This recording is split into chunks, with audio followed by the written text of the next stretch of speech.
There we go.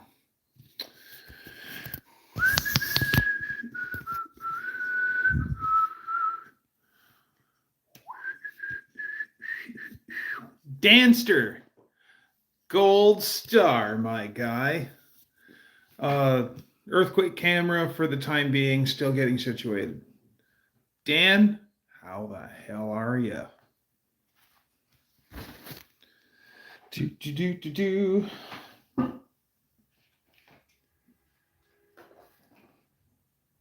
All right, somebody's blowing the horn like a fool. Honk if you're horny.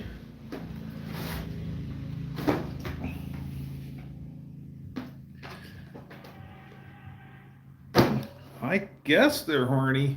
Honky, honky, honky. Oh, yeah. Looky there. Ma! About to jump back on the horse which threw you to the ground last night. Aha. That's right. You know what the sad thing of all is? That's exactly what you have to do. If the horse really does throw you to the ground, no matter how much it hurts, no matter how much you don't want to do it, you got to get back on that horse. You have to. Otherwise, horsey wins. And if it knows it can do that, it'll always do that. Oh, that's much better. I had to... Mofo, what's happening? Mofo. I'll take a handle of Crown and a pack of orange zigzags, please. Oh, and a case of Molson Canadian.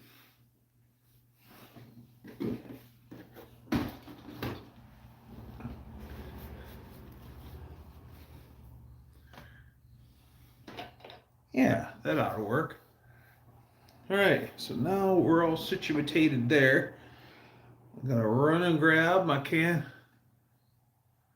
They have chocolate Crown now. I'm sure my dad loves Crown vanilla, and I do too. But I'm a real big fan of original, regular old OG Crown Royal, smoother than the new paved highway. Uh-oh, Danster, what did you do? Okay, let me grab my can coolie. I'll be right back. Waiting on your dinner? All right. What, the bartender can't pour it fast enough for you? Jeez, relax, Casey, relax. Give me a second, be right back.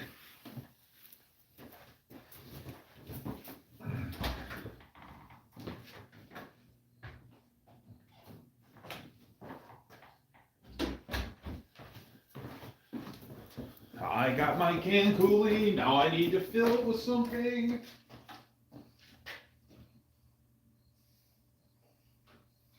All right.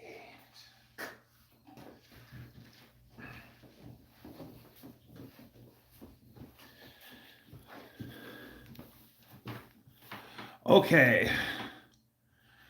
Fell, bruised my tailbone, broke a leaf, freshly. Ooh. Oh, a handle of Bombay gin. Cut my hand and smashed the space heater.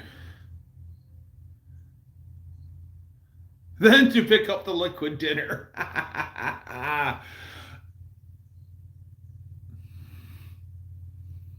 Ow. Oh. Well, I hope you're okay. I hope you heal up quick, Dan. Be careful. Weekly. That's right, unfinished project. What's happening? Oh, for Mofo Driver, hailing out of the great state of Indiana, we have you can hardly read it, New Paris Speedway. Way.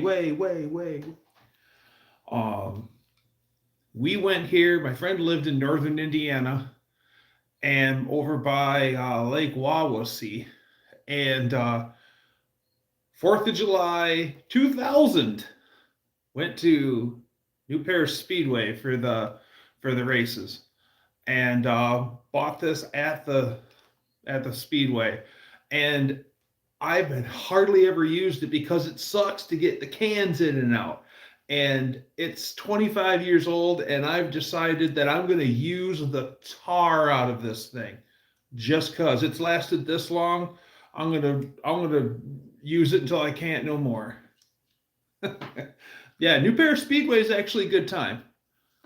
Fast track, very fast.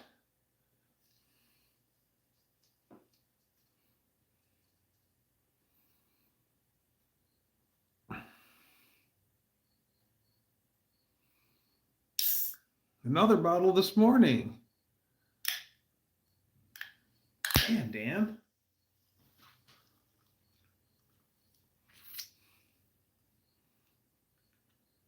I'm duking it out on an online auction. Another bid has been raised. Another minute and 45 seconds. Bid again. Bid again. You've been outbid. Bid again. You've been outbid.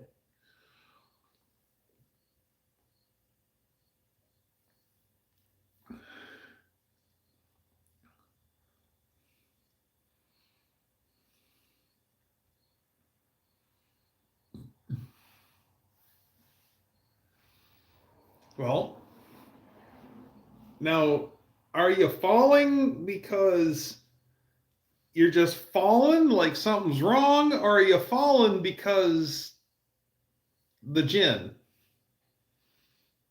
Valid question, Dan. Sorry.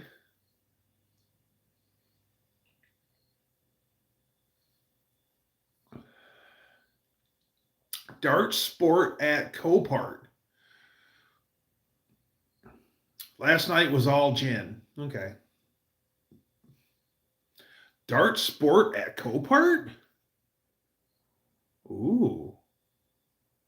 There's a friend of mine is a forklift driver at a Copart, and they work the living tar out of him. I couldn't believe how many hours he'll put in, especially in the winter when all the wreck cars come through from the snowstorms and stuff. It ain't nothing for him to be putting in 70 hours a week. And all he's doing is driving a loader. All he's doing all day is shuttling cars on this 100 and something acre, maybe 200 acre facility. That's all he does. He says it takes 2.5 minutes to go up from the office to the very back corner of the complex. And he was saying if you buy a membership to Copart, you can buy anything there for almost anything there. There are some things that you'll need to like go through someone with a dealer's license to get, but most of the time, if you buy a membership to Copart, you can buy vehicles, motorcycles, snowmobiles, all that out of there. And it's like $350 for the year. And don't quote me on that. And it works in all Copart. Your membership is good at all Coparts across the nation. That's not a bad deal, I don't think. Especially if you wanted to get into a handy guy that wants to flip stuff.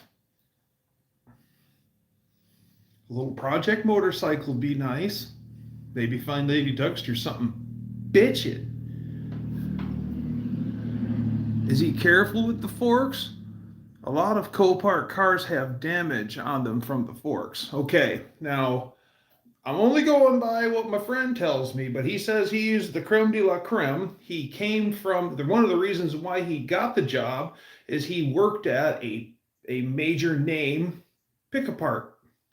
And that's how he learned learned his craft, if you will. And obviously, he's still working at Copart. So, and he's saying he's moving $100,000 pieces of machinery around. There was he took pictures of it for me. I want to say it was like a 57 Belvedere or something like that. And It was really cool in red. And he says, I put this in a special spot. I go, the spot where no one's going to mess with it. And he says, and I put the Hellcat right next to it. Just as equally as important as the Hell Kitty.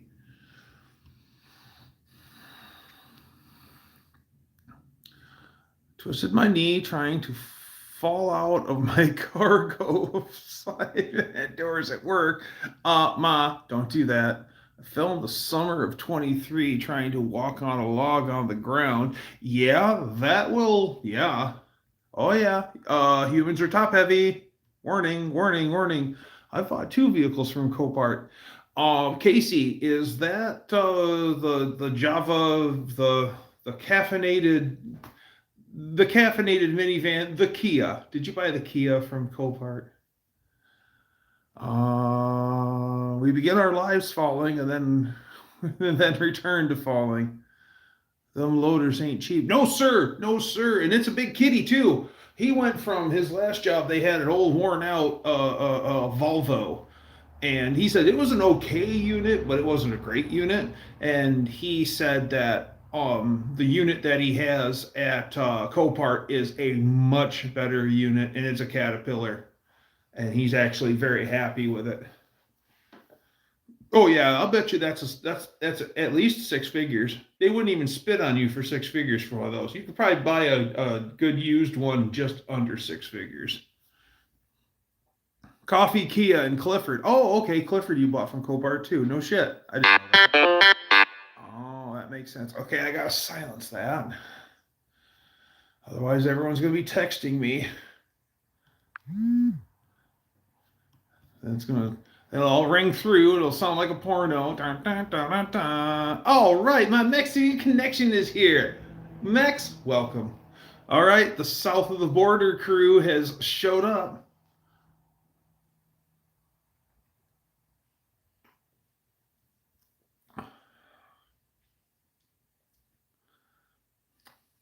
Hola, indeed.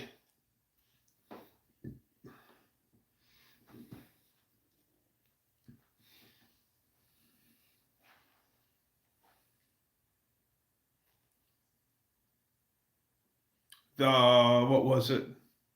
Monday or Tuesday when we come back from Labor Day, contractors showed up to take the next line out of my shop, and in 4 days they had a lot of the stuff taken down, and they're loading out everything on flatbed trucks right now. Or yeah, earlier today they were loading out on flatbed trucks, and they've almost got it all gone. It's kind of eerie to see.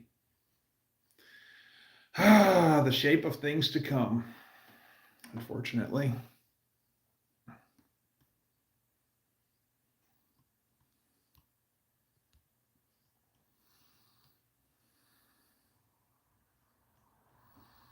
Yes, you need a membership. The laws vary in each state. If you buy directly, you need a broker.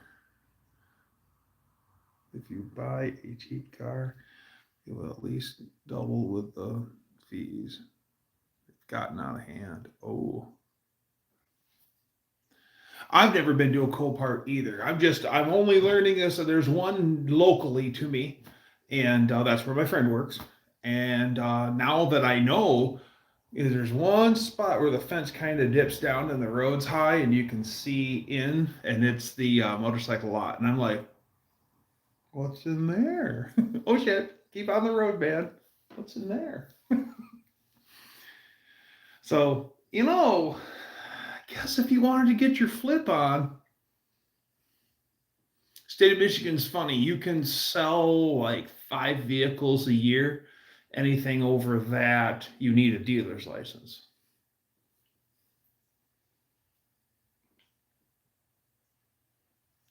They don't care how many you buy. They just don't want you to sell any more than 5. A friend of mine bought what is that? I nicknamed it Smoke. 11? I think it's an 11 Dodge Ram 1500. in like a pewter color, dark. Dougster shopping spree. Ooh, it's very possible. Uh, what's it take to get a dealer's license? I don't know. 1950 with auction fees. That's not bad. I don't know what it takes to get a dealer's license, but so he bought a 11 four-door cab, short box, four-wheel drive Hemi. I think it's the 390 horse Hemi Laramine package. So it's pretty dudded up. 165,000 miles, and it took front damage. And he bought it out of a local tow yard for $1,100 and no keys. And it got some tow yard damage on the passenger side of it. And so he goes, well, no keys, and that's going to cost me probably $500 to get those done. So he starts to clean out the stupid truck, and he finds business cards. And it's a home improvement guy. He calls him, and he goes, hi, I have, okay, yeah, and they talk about how the truck got into the tow yard, and he goes, do you have the keys? He goes, yeah, I still have the keys. He goes, could I have them? He goes, absolutely. Where would you like to meet? So they end up meeting at a home improvement store locally, and the guy brings him the keys. And they talk a minute, and the guy's my friend's really down to earth. And well, you've seen him on the channel. It's Dusty from Wolverine Satellite Garage. And so this guy brings him the keys, and he's, oh yeah, here you go. And my friend hands him 100. He goes, what's this for? And he goes, man, it's worth at least that. He goes, I would have paid 5 times that if I had to get keys made for this thing, so thanks. And I'm surprised the guy didn't want the truck back or something like that, or offered to buy it back. He just said no, man. So anyways, he's got a bumper cover for it. He's got a grill coming for it. He already put new headlights and fog lights into it. No, he had to replace one fog light. And a tie rod was bent from the accident. And that thing runs like no one's business. It's great. What a lucky son of a gun, man. Great truck. Took me out in it and put her to the floor, and she took right off like no one's business. And it's like, good for you, man. And he's got like $1,500 tied up into this really nice truck. And it's not that rusty. It's still really presentable. The cab corner's starting to go. But, I mean, only that much of the cab corner is already missing. So, I mean, she's got some rust in it, but it isn't like Michigan rust. So, yeah, my buddy is lucky, to say the least. He's fighting the urge. He found I think it's an 84 Thunderbird, and it's got a 351 in it. It's got a really big lumpy cam in it, and it's black, shiny black with a red interior. It's a good looking car. The lumpy cam actually makes the car.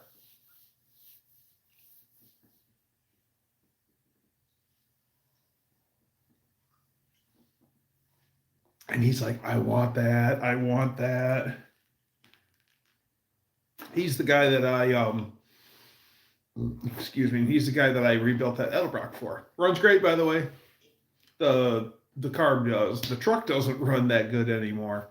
That 351, it's in a bullnose 84. I think it's an F350 Super Duty. Or it's a 4x2. I know it's a 4x2. 1 ton dump bed, but it's got a 12-foot flatbed on it. And he got that truck for next to nothing. and then the engine was locked up. He got the engine to turn, so every mile since then has been a paid for mile, and she's starting to show her age. So he was hoping that maybe a bad carburetor was our issue, but no. It says it runs a lot better thanks to the carb, but no, the 351 just had it.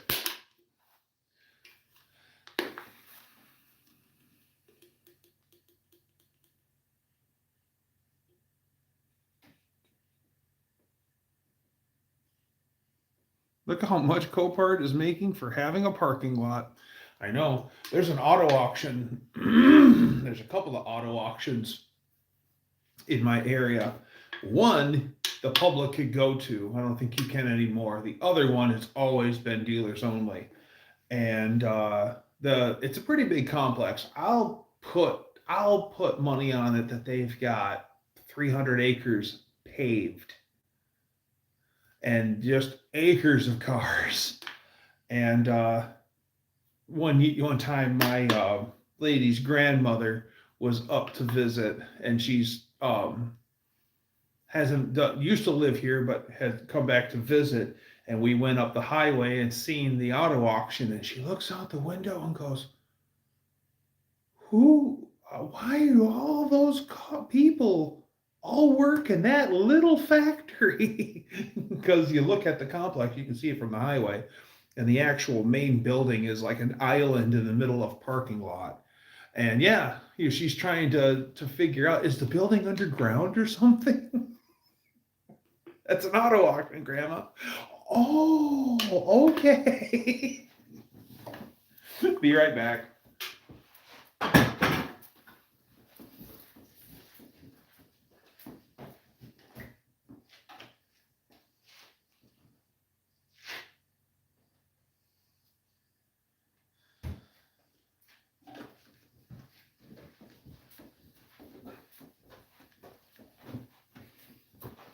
Oh, beer time.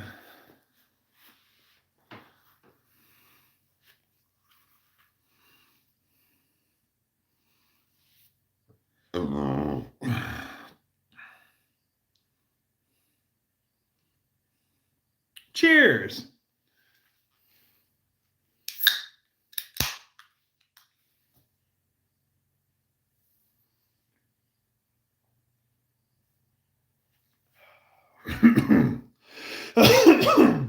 Had the urge to cough right as I took a sip. That would have been disastrous. Oh, that would have been awesome for on camera.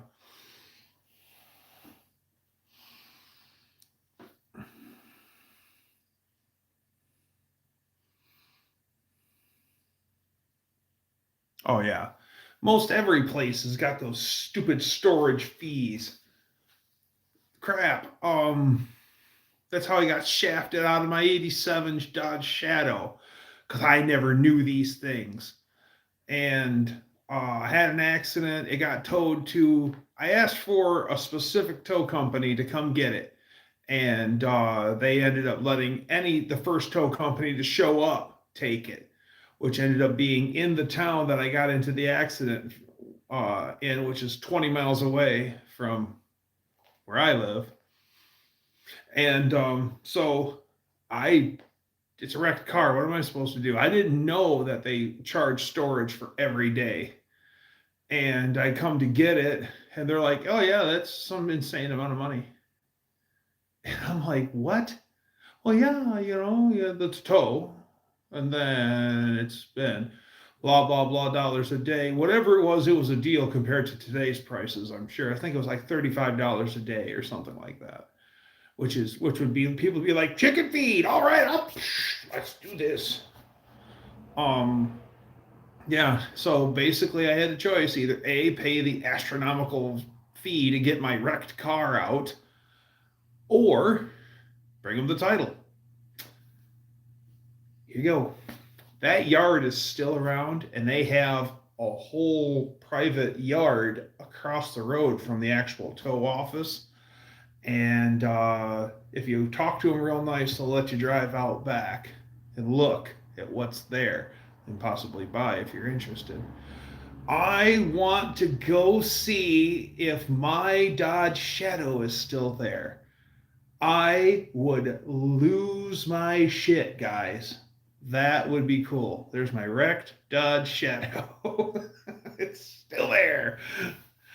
But I don't know. But I do know that there's some Dodge pickups there, so I'll probably go there for Dodge truck parts. But I'll be on the yard. Be on the lookout for a white Dodge Shadow with a crunched front end and a red interior.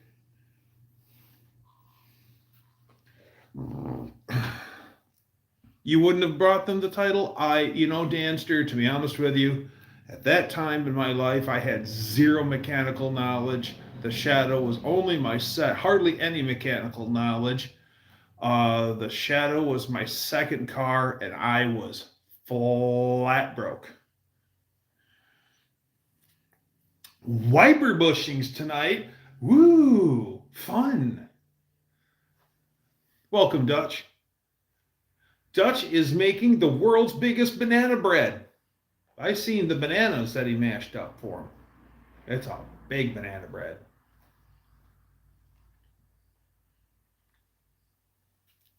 And who doesn't like banana bread? Banana bread. My Uncle Jimmy and my Aunt Bobby, great folks. Well, my uncle also hangs out. My Uncle Jimmy is not really related to me. He's one of my father's closest friends, and so he's my uncle. And his kids call my mom and dad aunt and uncle also. So it's Uncle Jimmy. So my actual uncle used to hang out with Uncle Jimmy also. And Aunt Bobby made a whole bunch of banana bread, and she left it out on cooling racks to cool. And the guys come in and wanted a snack, and they attacked the banana bread, and they only wanted the crust. So they took like 2 loaves of banana bread, and one for my uncle, and the other one for Uncle Jimmy. And they each took a loaf of banana bread, and they sliced it. So they got the crust. So they sliced the top, they sliced the sides and the bottom, and they left just the center that didn't have any crust behind. And Bobby was furious. Oh, yeah, because the best part of the banana bread is that texture, that crust. Oh, black walnuts. Yeah, yeah. Used to be an old guy around or back when I was a kid. He would go collect black walnuts and whatnot, and he had a whole system. And he had a big old like Olds 98 4-door, and he would it was gold, and he had this board, and he'd lay out the walnuts in a row, and then he'd holler at his wife, who's in the Olds, and then she'd either back the car up or pull the car forward over this little doohickey that he made, and it would crush the walnuts, and he'd pull the crushed nuts in and then line up more full walnuts, and then wife would drive the car back, and that was his system. And he'd sell black walnuts by the pound and actually make good money doing it. People used to go see him. And then also other people would come there and get the husks. And then because like living history people, like you have canvas clothes, well, you don't want it to be bright white. You want it a more earth tone. You use walnut husks. And then you can soak it in that and it'll dye at a darker, more earth tone color. So he's actually, that old guy was actually making pretty good side hustle money. Walnuts are terribly acidic, though. If you have a walnut on your property, besides all the frickin' walnuts that it'll drop, the leaves have a high acidic content. So you can't easily use all that in like your compost pile because it'll raise the acidic content. Unless that's what you're after. My brother sold a car on Craigslist and bought it back from the same guy on Facebook about 20 years. Wow. Rocket, Barb, rocket.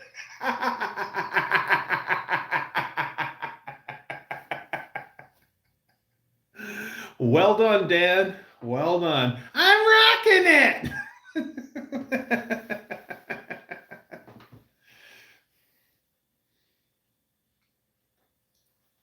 Oh, yeah. Back in the day, us kids have nothing better to do, running around in a snowstorm and just driving around, acting a fool, and just seeing what there is to see. You know, see how bad the snow is, see how wiped out and snow blown the normal dirt roads are, and you know all the normal stuff you do in Michigan in the middle of winter when there's nothing else to do, and then push people out. And that was our number one thing, was see somebody slid off the side of the road and help them get it back up on the road and stuff like that. And that was actually a lot of fun. Made a lot of friends doing that. And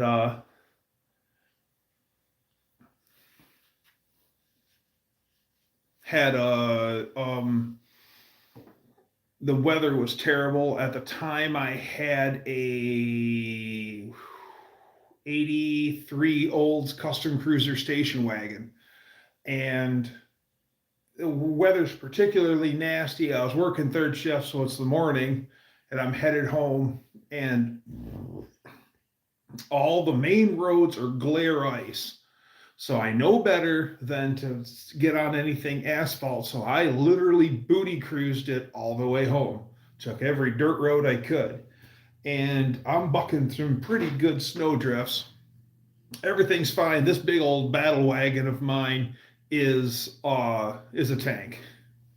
And so everything's fine. I'm going down this particular stretch of road not far from home. And I'm running hot. I see my temperature needle. My Oldsmobile had full instrumentation, volt, oil pressure, temp, all that, which was pretty high. It was a custom cruiser, so I mean, it wasn't a 98, but it was starting to inch towards, 98 level stuff, because it was only an 88 trim package, but it was the custom cruiser. And I notice it's getting hot, so I pull over on the side of the road on a curve. This is important.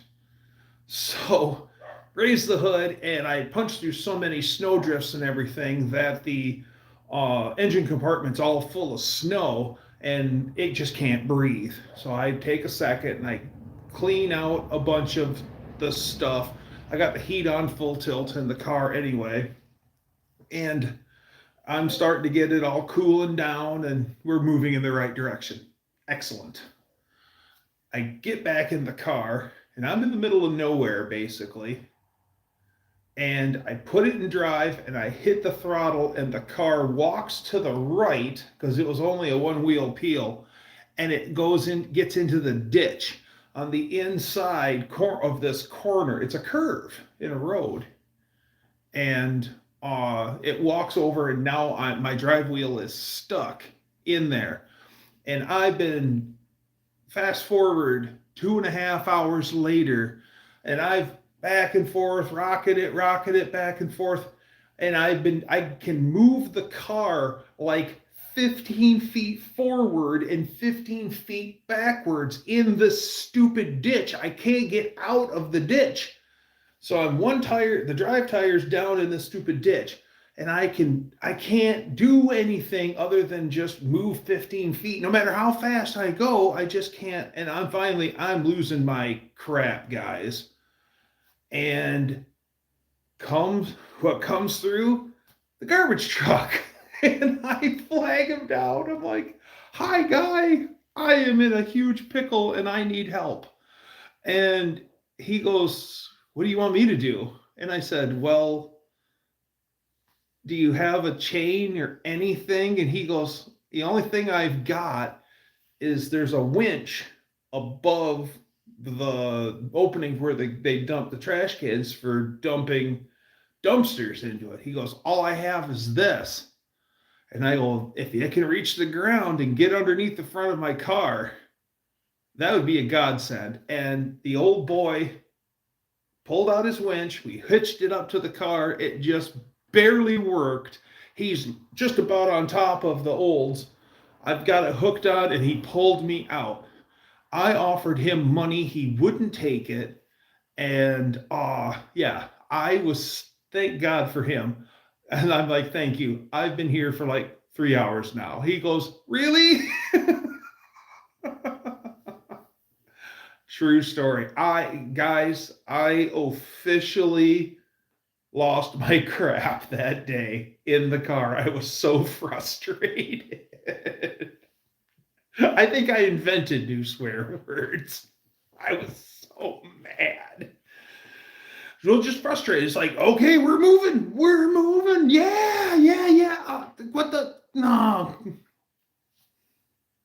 Yeah.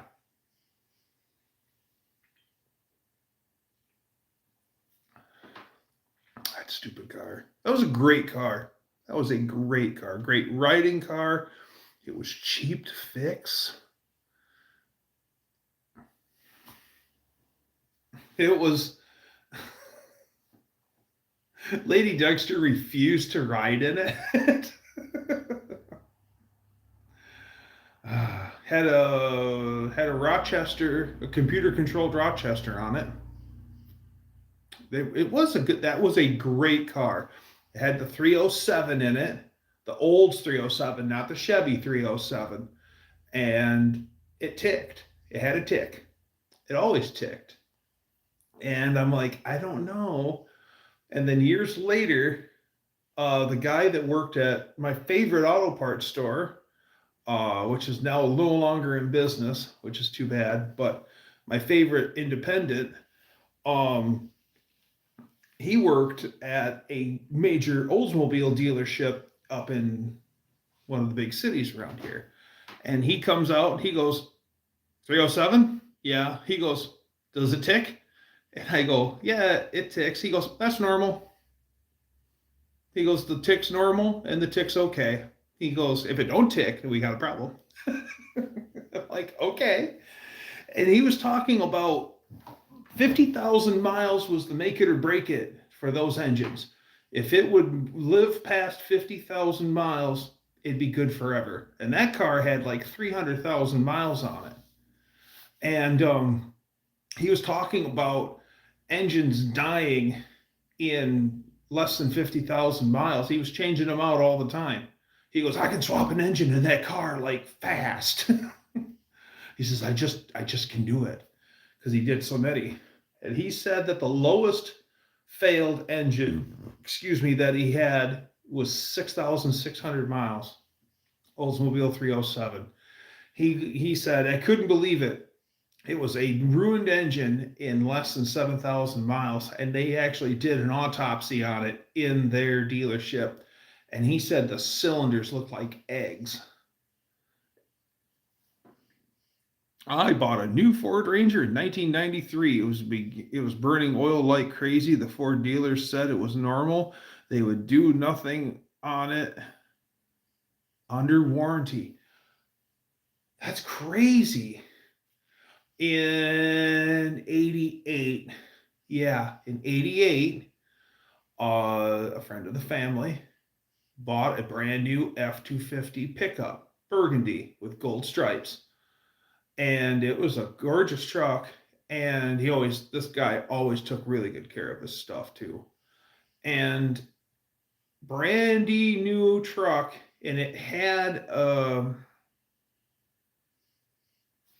want to say, two major things.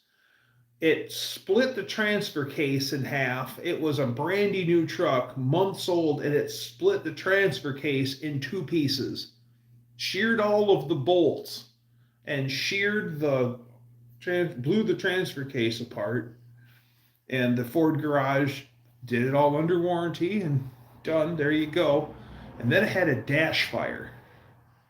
And either it was 3 things or 2 things. Anyways, so we'll say that it's 2 things.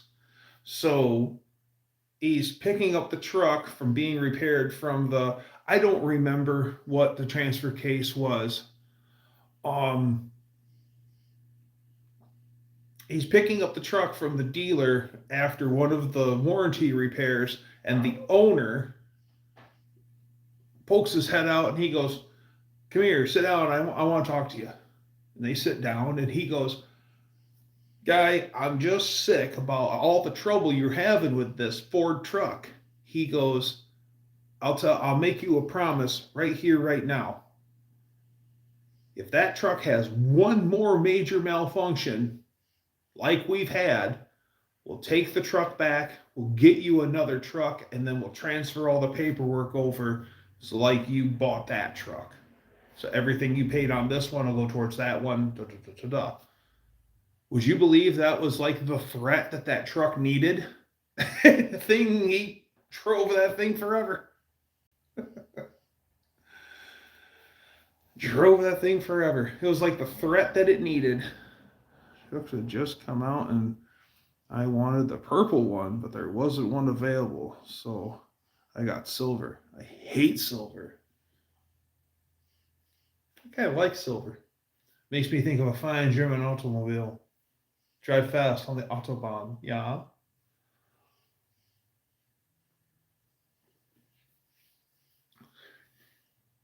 A guy I know was stationed in Germany talks about driving 190 on his way to work, 185.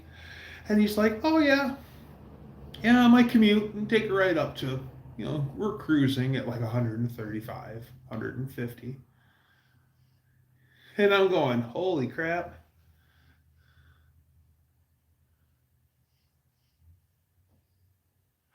Yes, Mex, now that you say that, I know exactly what you're referring to.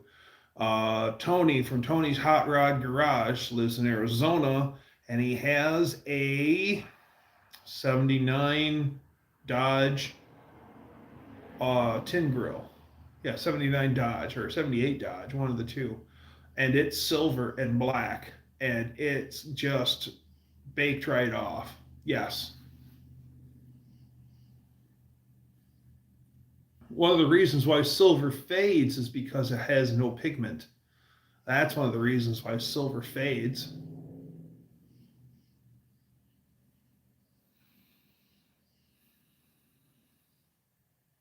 Yeah, I don't think silver held up good anywhere. And then you get into the silvers of like the early 90s when the auto industry switched over from solvent based to liquid, or solvent based to water based paint, and then the blues and the silvers and the grays would all flake. Uncle Jimmy had a Dodge pickup. I think it was a 91, a blue 91 Dodge pickup, and the paint would just flake off of it. It was that water-based paint. And Uncle Jimmy loved that old truck, kept it going. And the truck's name was Spot.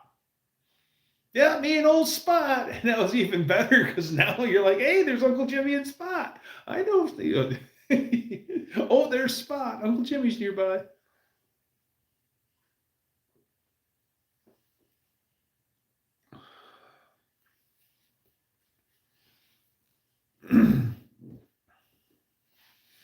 I remember a summer day. Now, we don't have the intensity of Vegas or any of the Southwest, but on certain days here in Michigan, the sun's right. It gets blessed hot. I seen a Cadillac with a vinyl top. I seen the vinyl melt in the sun. That was impressive. And it was white too.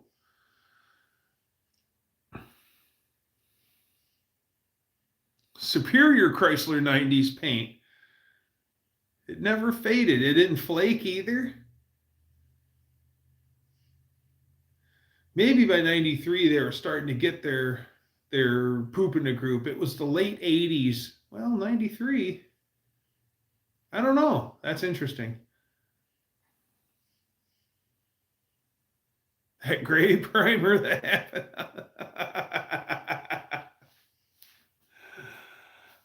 yeah, the gray primer. I had bought a 90 Olds Cutlass Calais. Best, one of the best deal I ever made. A blue, like blue jean blue, dark blue, Olds Cutlass Calais with a 2.5 4-cylinder and automatic.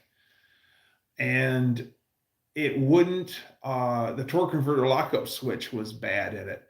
And the guy told me I could have the car. And I ended up, I gave him $1. And he goes, "What's this for? You can have the car." I'm like, $1 legal title change. I gave him $1 and I drove my dollar car home. And every intersect, I'd either let's stall it out in gear and then eventually get the car started, or come up to the intersection, quick slip it in neutral, and then sit there and wait in neutral, and then jam that thing into drive. I made it home, and yeah, my dollar car. Might have just been a brake pedal switch. No, you had, the 86 Calais. Okay. No, it wasn't the brake pedal switch. It was the actual torque converter locked up switch.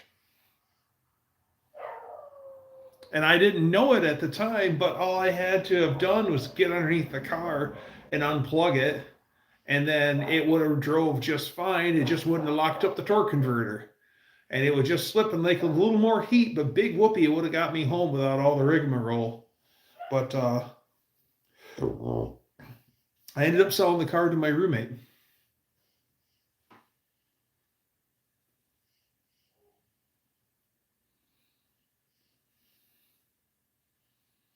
Calais 500. I've never seen the IndyCar. A Calais 500. Now I want to see what one looks like. That sounds cool.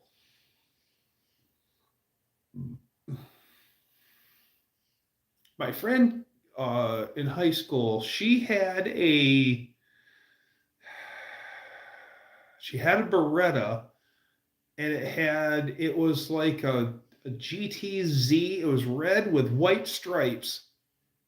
Only one I'd ever seen. It was tomato red with bright white stripes. And it was like a 3-stripe that went all the way down the whole car. And then right behind the door, it said like GTZ or LTZ or something like that. It was a pretty interesting car. Bring a trailer. Well, I think if I click on it, I'm going to derail the whole show. So thank you for the thought, Max. That's right. Hammer that like button. Hit it so hard that it countersinks an inch into below the surface. Soundly swat it. Look it up later. All right, I will. Calais 500. I can remember that. The interior is intense. The interior of that Calais was really nice, and it had this little itty bitty teeny tiny automatic transmission shifter that was half plastic and broken. If you could use it like it was supposed to, but you couldn't just grab a hold of it and use it like you're used to. You actually had to be real nice to it. But it was. My friend, I brought it over to my friend helped me go retrieve it, and he kind of is a shade tree body guy. And he's like, "Hey, look." And he runs into his paint storage cabinet, and he goes, he opens up the jar of paint, and he goes, "That looks pretty much your color." All right. He quick throws it in the gun and walks over to the car because it was dark blue and it was flaking, and he quick shot everything blue. And I'm like, "Hey, cool, thanks. What do I owe you?" He goes, "Don't worry about it. It looked terrible, but it looked better. At least it was all one color instead of two-tone."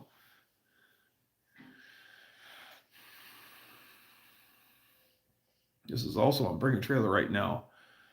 31-mile 1969 Chevy Corvair Sport Coupe 3-speed.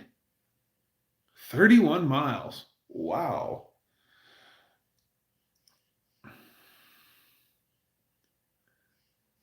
Two years after the Calais was for sale.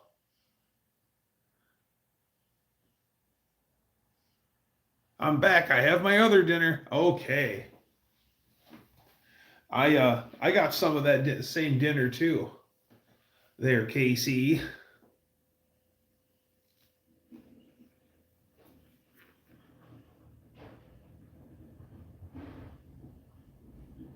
Oh, neighbor's got a trailer.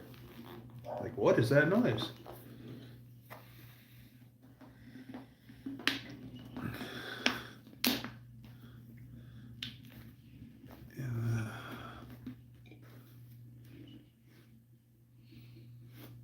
Bought a new 87 Pontiac Sunbird SE 2-door 5-speed.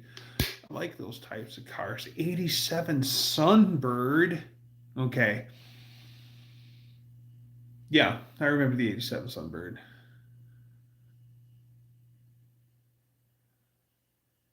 Newest car I ever bought was... I always drive old iron. I bought my newest vehicle I've ever had is Betty, my daily driver, and that's an 07, and I bought her in January of 21. Yeah, January of 21. Because I sent all my friends pictures. It was clean and beautiful, and even though it was a nasty day, the roads were at least clean, and I'm out bombing around in it, and I pulled it up into a bar parking lot. I was all by myself. And I took pictures of my truck and I sent it all to my friends and saying, look, Miss January.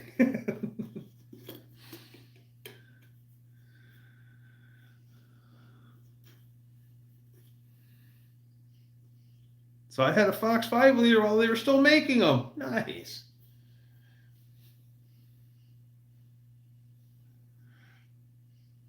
My newest is an 08. Yeah, none of us can afford these, skookum high dollar, one of those stupid Cybertrucks, which I never own, is 6 figures. My God. Since when are you going to make a mortgage payment, a literal mortgage payment, worse than a mortgage payment, on a car? That's just insane. $98,000 over, even if it's a 10-year loan, is still steep. The payments have to be outrageous. Bought a new 1990 Fox GT. That was such a nice car. You don't see many of them in the titanium color. Ooh, titanium.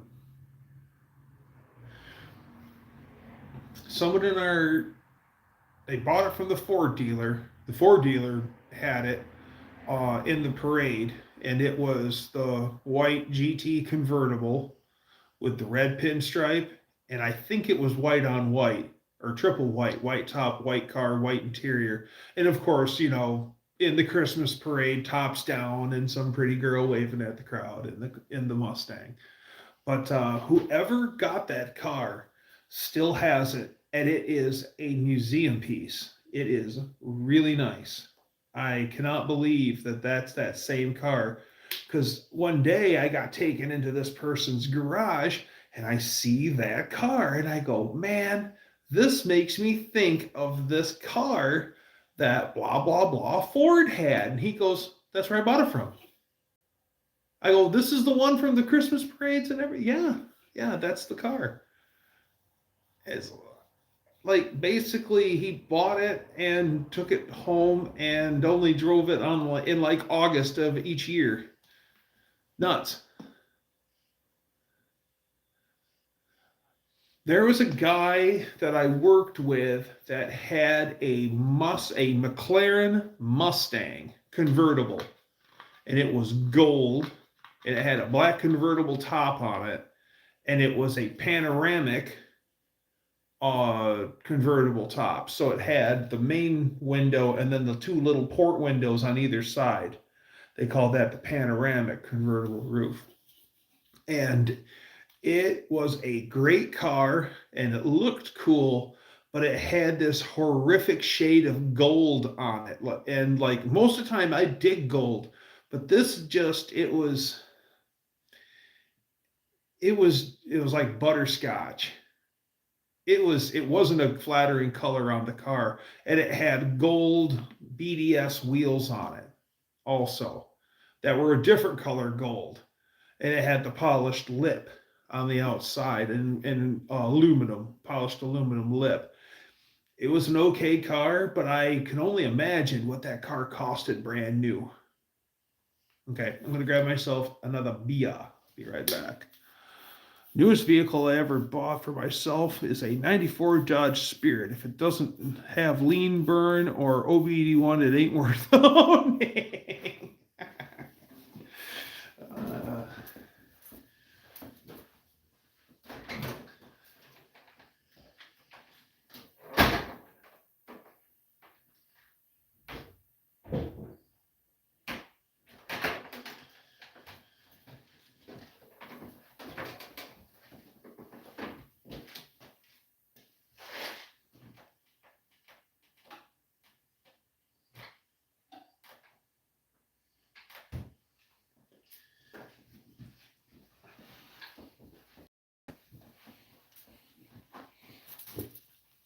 Oh.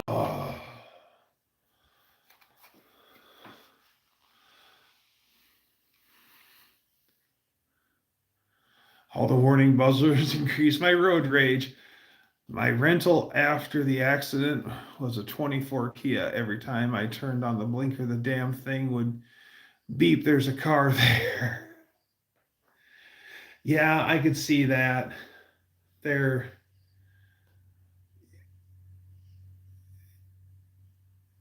I wouldn't want to be a.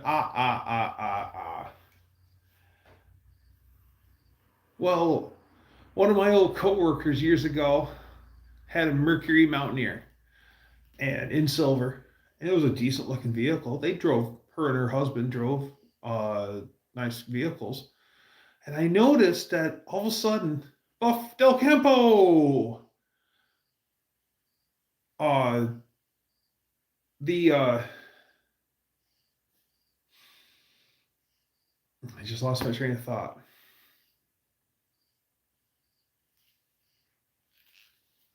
Oh, the all of a sudden the back end of the Mountaineer starts looking all wonky, like it's being backed into stuff. And I said to this person, I said, "What's going on with your Mountaineer? It used to be such a nice vehicle, and then all of a sudden, are you backing that stuff in?" Oh, she goes, "Yeah, the backup beepers stopped working, and now I'm hitting stuff." And I said, those engineers are really smart, and they put 3 mirrors on that thing that you can look out of. She goes, "I don't use those." And I said, "Obviously."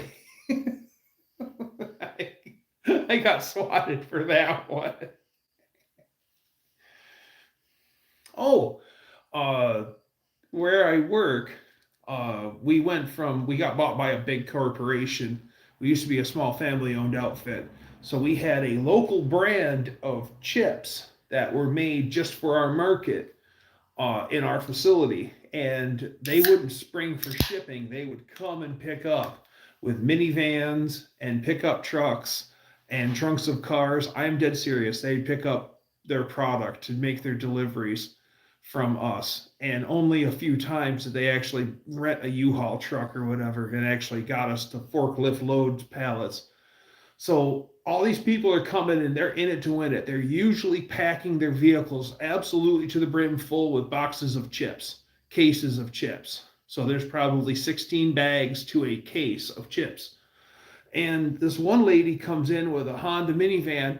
Now, I help them load their vehicles, and it's in to win, right? Load, load, load. Anywhere and everywhere a box will fit, put it there. All right. So this lady backs her van up and then opens up her tailgate, and I begin to load her vehicle, and then she gets upset and tells me to take them out and put them only a single layer in the bed of her van. And I said, why? I said, well, everyone else has got their vehicle full. Why? She's only getting like 8 boxes of chips instead of at least 16. And she goes, well, I can't see out the rearview mirror. And points to the one on the middle of the windshield. And I said, but you've got a mirror on each side. And she goes, I don't use those. Why would I use those? All right, there's your 8 boxes of chips, ma'am. No fries, chips. Patsy, cheeseburger.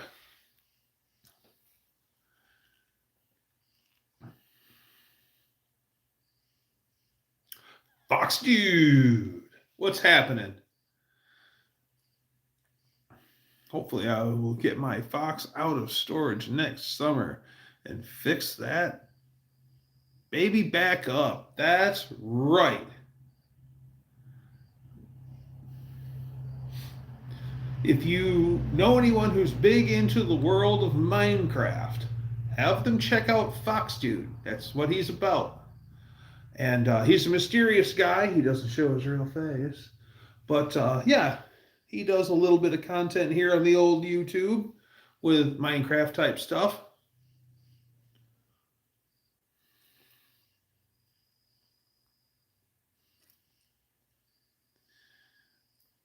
He has pointy ears and a tail. He doesn't even have a driver's license yet. Oh, cat's out of the bag. Sorry, Fox Dude. Gonna put a new top on it. Nice. He's a radar detector.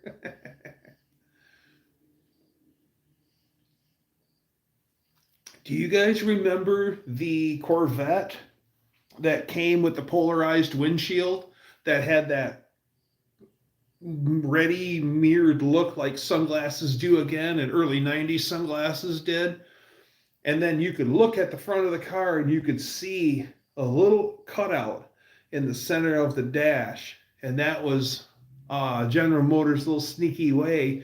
So that way you could put the fuzzbuster, the old radar detector there, and the polarizing didn't mess with the fuzzbuster, so you could drive your Vet fast.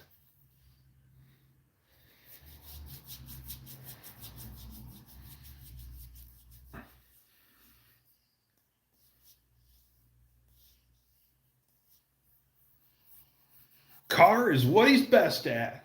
Well, I mean, you taught what repairing all the little doodads and whatchamacallit.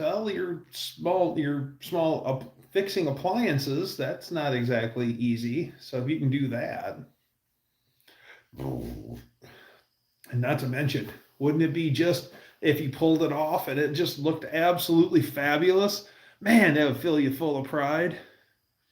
Remember the Mercury Sables? I think, and yep, Ford Taurus, Mercury Sable, with that polarized windshield, which was like a mirror. Those are cool. The Mercury Sables and the Taurus had that polarized windshield. Also, the LTD and the Grand Marquis had them.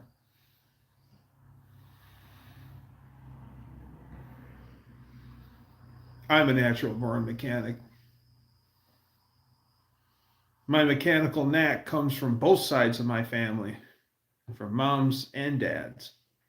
So I'm very blessed. Oh, I'm sure probably the town car.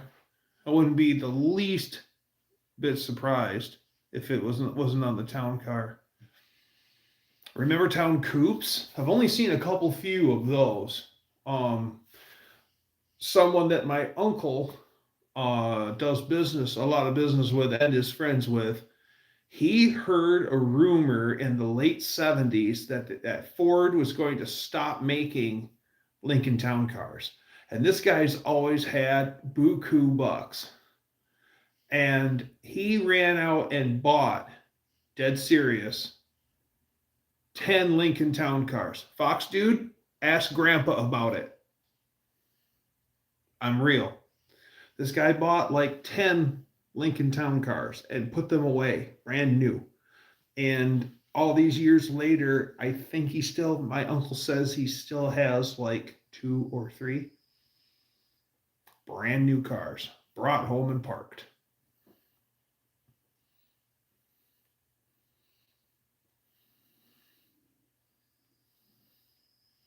Grandpa was a jeweler, and Ma's dad was an engineer.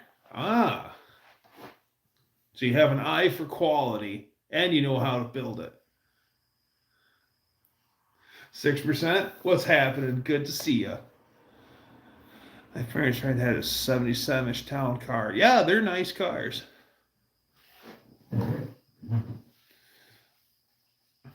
Yeah, I've only seen a few of the town coupes. Town coupes are cool. It's like seeing that same, like a two-door Continental. Those are hard to find also. Had a 78 town car that was a really great highway car. It had covered headlights. Yes. A friend of my dad's, Lyle, he had a whole fleet of big late 70s Lincolns, and they all had 460s in them. And he was just one of those guys. He made do with what he had, and they were all okay cars, and he would just keep those old birds kicked in the ass, and it always got them around. And I remember the covered headlights because some of them were just the big door, and then some of them were like an eyelash, or like your eyelids. They'd open like that. And I remember here come Lyle with a Winston hanging out of his mouth, driving one of the Lincolns, and one of them's winking at you, or one's open and the other one's half open, and any variation of yeah.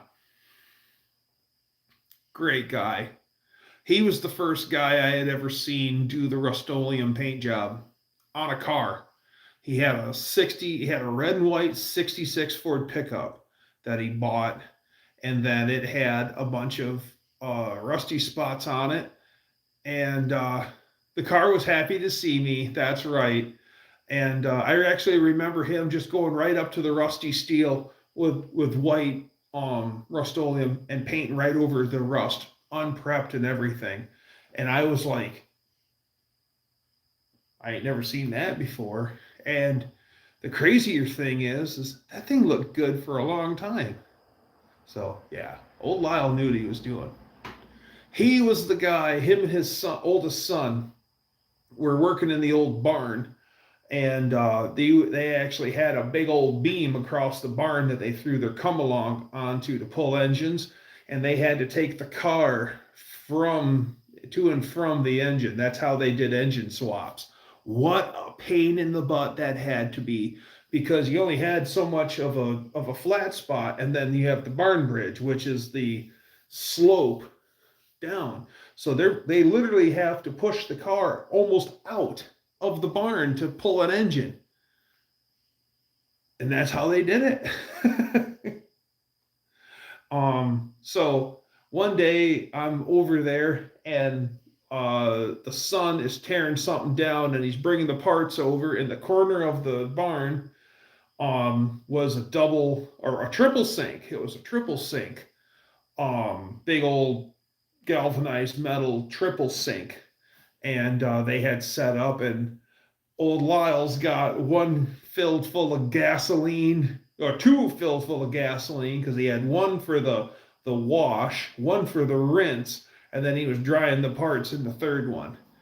And he's sitting there just washing up parts, drenched to his elbows in gasoline, and he's sitting there still smoking. Sitting there puffing on a cigarette, and then he's like, "Hey, son, come here. Oh, there you go, Dad. Thanks." Guy was crazy.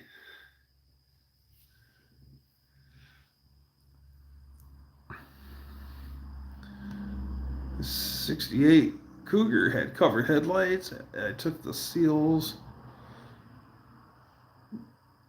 with boots from the 1982 Bird at the yard and got the doors to close. Yay! The day I bought my 87 Cougar, I bought a roll of vacuum hose and used it all. I bet.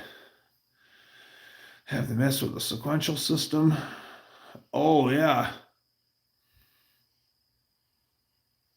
Sequencer, right. That'd be cool.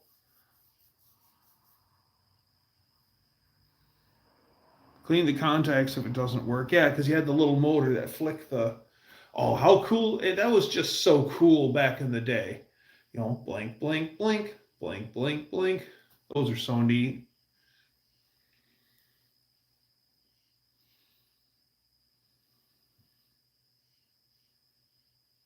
They sequenced off instead of sequenced on. Interesting. Fixing the sequencer. My 67 Cougar had a plastic can motor and points wrapped in foam in the trunk. Yup.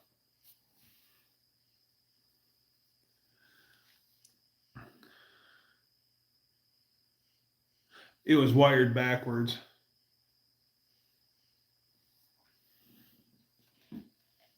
That would make perfect sense.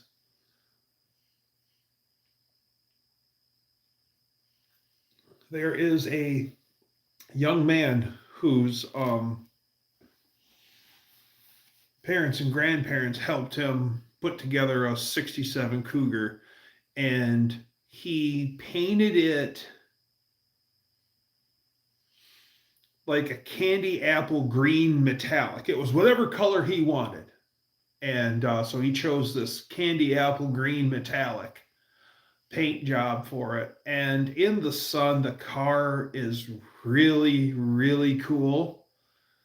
But the problem is it the color. It's like Granny Smith apple green.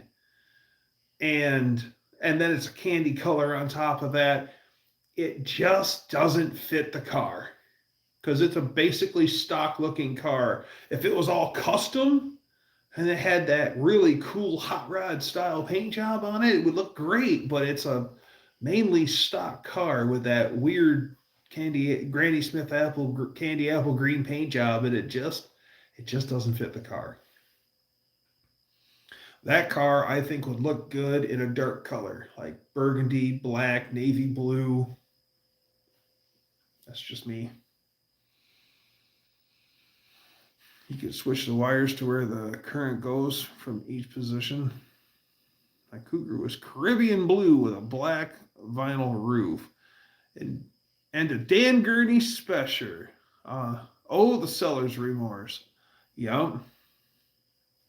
Dan Gurney is a bad dude.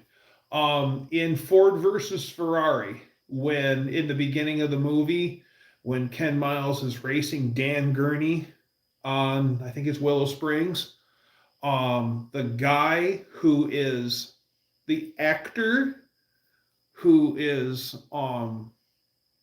driving is one of Dan Gurney's sons. How cool is that? I like it when Ken Miles has ran down everyone else and Dan Gurney's in the lead, and now that he's in second place and he says, "And now for you, Dan." And here he comes.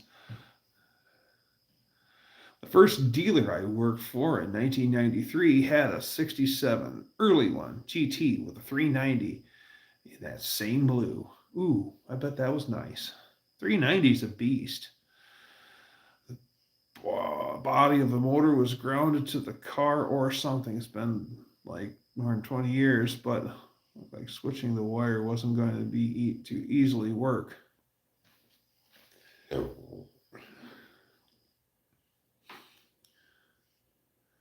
wasn't as learned as I am now. I was still good with electrical. I've never been really good with electrical. I'm getting better.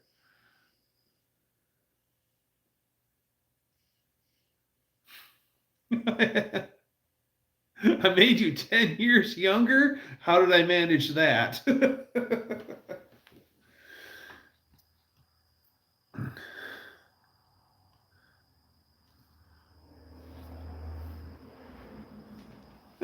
You're welcome. Oh, crap. I took my truck in to have a couple tires put on it and alignment, and before I head off to Missouri for No Name, and so I dropped my truck off. It was supposed to be worked on Monday afternoon. So I was really expecting him to call me, and it's not ready, so I'm sure it'll be done sometime tomorrow.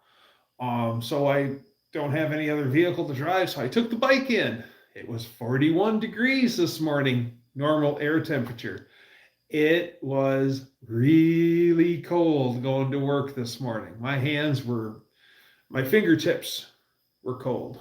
I wasn't shivering, but I was pretty cold this morning. And because the truck's not ready, I'm going to have to take the bike in again. It'll be 5 or 6, excuse me, it should be 5 or 6 degrees warmer. That should make a big difference.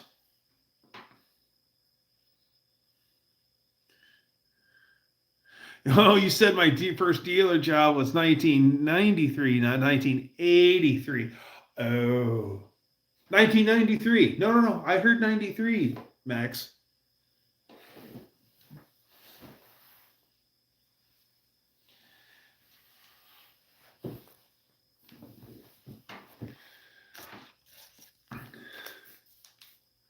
Take 10 years off, we're still old.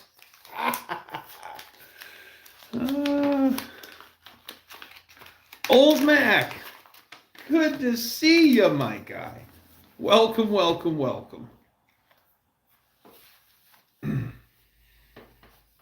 Yeah, I'm really looking forward to the alignment on Betty, just because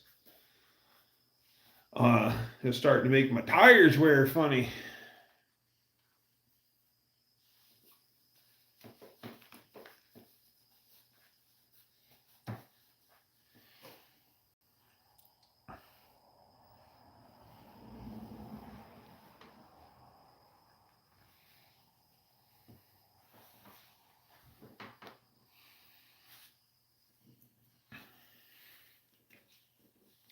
I now understand, Max.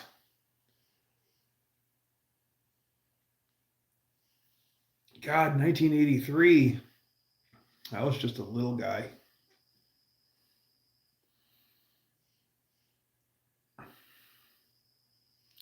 I don't know. I haven't paid the bill yet, Buff. I looked it up, and they range anywhere from 65 to 100 on average. So I'm figuring $100 for the alignment. Yeah, I haven't got the bill yet. I'll let you know next week, Buff, or later this week on your live stream. I'll let you know.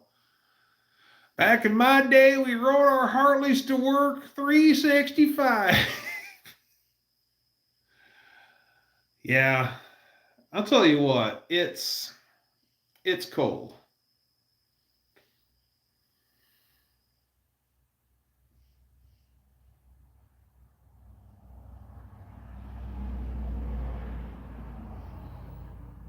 Drive it before you pay so they can adjust it correctly before payment.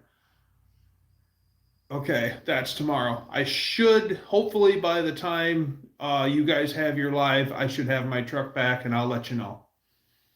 I'll be totally transparent. I have nothing to hide. Have to see the 3D printed intake manifold test done. ZL, I think, with Steve Morrison.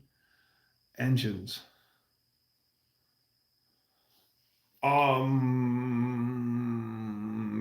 Brian, Sean O'Brien, you see him here on YouTube. Sometimes he comes and visits us here. He was doing some 3D printed intake manifold stuff that was looking pretty cool. Pretty cool.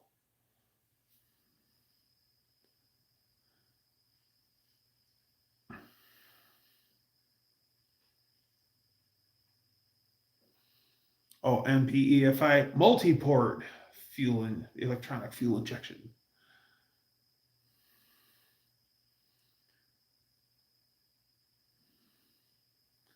Wanted to get a tow set only here And the shop wanted $120 for just a tow set. Wow. I seriously have been looking at old alignment tools on like eBay and stuff. And my love for tools, that would be kind of nice to have, is to have, especially the one that it's shaped a lot like a butternut squash, and then it's magnet mount, and it goes right over the spindle on your wheel, and then it has bubble levels right in it that'll show you your caster and your camber and all that stuff all built into it. It's all old school stuff, but that old stuff, I'm not afraid to buy it and learn how to use it. Actually, I know a guy who has an entire old Bear alignment rack, but it's been torn apart and laying in pieces out behind the shop for a very, very long time. But and who has that kind of space to set up a whole alignment rack? It's like a pull-on hoist alignment rack. He's like, you can have it if you want it. And I'm like, yeah, but where on earth? I'd have to dedicate a whole bay of my shop to it.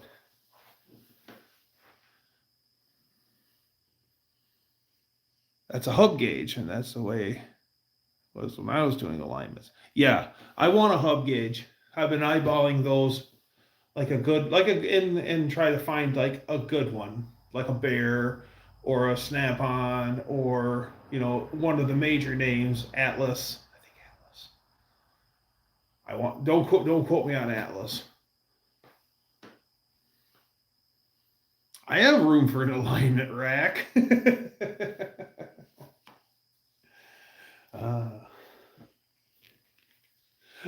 Buff Dell Alignments, Buff Dell Industries, Buff Dell Fix, Buff Dell Alignment.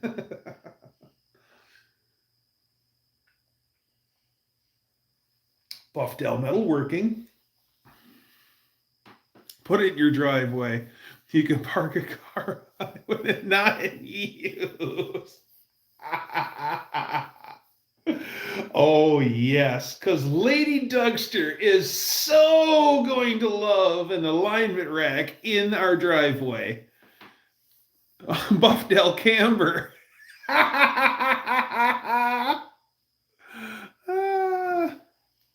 Buff Dell Camber.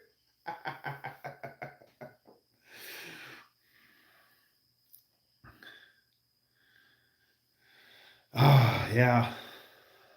Oh, that's good. Strong's Garage. If you guys like old tools, you need to check out Strong's Garage. They are out of I think Bruheim, Alberta. And they have a great shop. They have all sorts of new old stock parts, and they're always tinkering with some old car, like a 1932 Ford or a Model T. They do Babbitt bearing service, so they'll do Babbitt engines, and those guys have so many great old tools that they're using every day.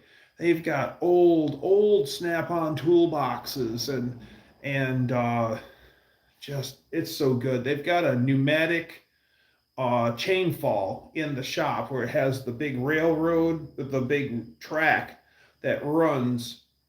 You pull in the main door and then you turn it to the right, and then angle parking off to the right is where the service bay is, and that's where the track runs for the air chain fall.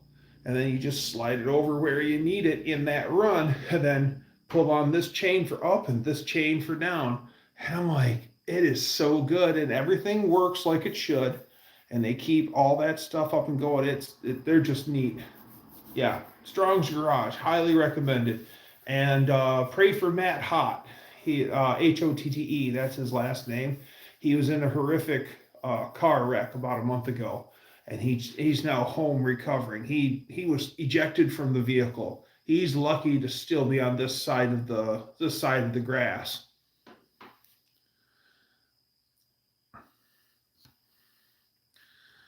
The wife's new Ram went on for warranty repair today. 2 cracked manifolds, 7 sheared off studs, and a cracked flange in 1 manifold, all at 26,000 miles. So she's been driving the big block Volare all week. Yeah! Well, for the record, Mrs. Dutch is a pretty badass lady. Hello, Mrs. Dutch.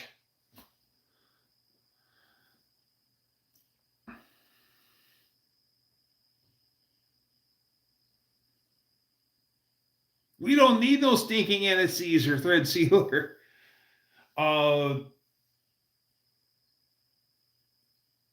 John Cope, he had a cracked exhaust manifold on his Ram, and then he got shafted out of the warranty because they got the minimum warranty or something like that. Or it was a Canadian truck. I think it was originally a Canadian truck and then brought to the US and sold here. So the warranty doesn't transfer. So the dealer smiled at him and said, sorry. It's all under warranty.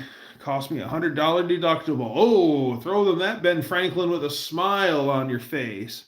Strong's Garage GoFundMe. Thank you, unfinished project. Yes.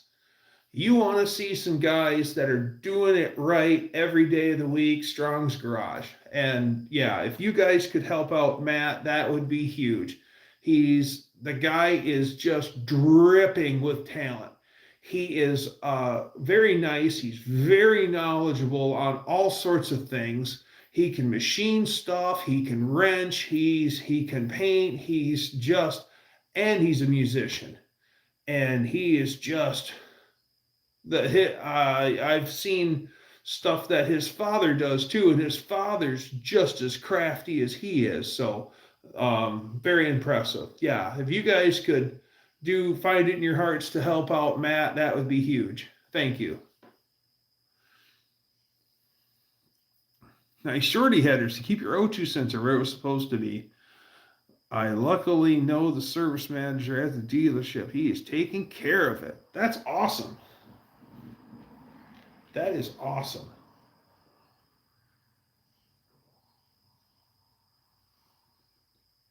First heated steering wheel I ever seen was in last winter. Dutch and I went to a junkyard to pick up that 5th Avenue. It was a 5th. Yeah, that 5th Avenue. And that truck, we were in that truck he's talking about. It had a heated steering wheel. Actually, that was a really nice truck. All right, be right back.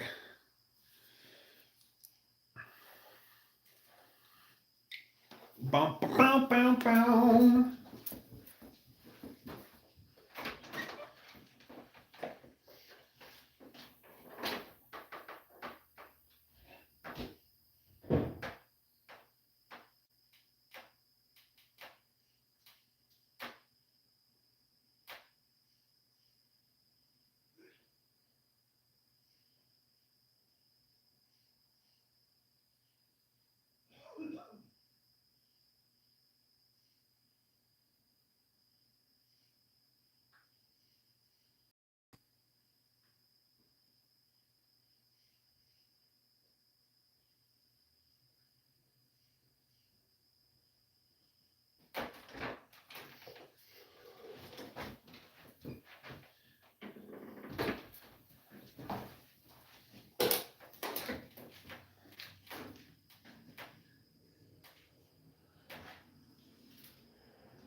Oh, I'm back. Did you miss me?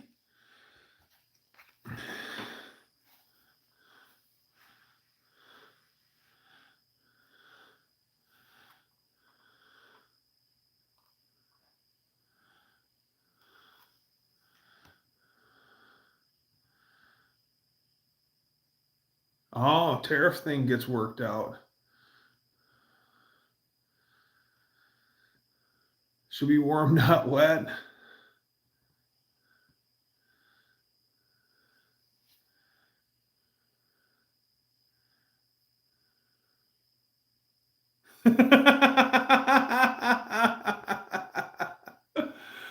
uh,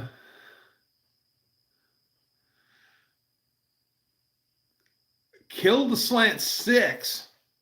Wow. You know, Lady Dougster is actually very impressive. She's willing to pick up a wrench. She's willing to try. She gets frustrated easily, but it's kind of funny. She gets mad because sometimes I laugh just because it's funny that she's getting upset. And I don't mean to be like that, but she's willing to try. And but one of the things she's a stickler on is she does her own oil changes on her stuff, on her dailies. And she's religious, on the money, and it's impressive. You know, in a world where you jump at any old vehicle and you look at the odometer and then you look at the oil change tag and you're like, oh, 10,000 miles over, huh? 15,000 miles over. This hasn't had an oil change in 6 years. I hope that isn't the same oil.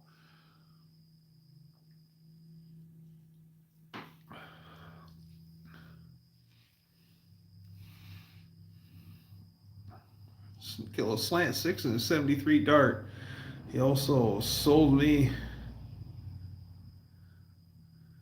a 76 Granada with a grenaded 302. Yeah. Man, those Granadas had dog 302s also. My friend had a Granada. I never seen it move. It was sitting in there. It was sitting in front of the shop. It was burgundy, a light shade of burgundy with a white top. And it was actually a clean car, but it was a Granada. Who the hell wants a Granada?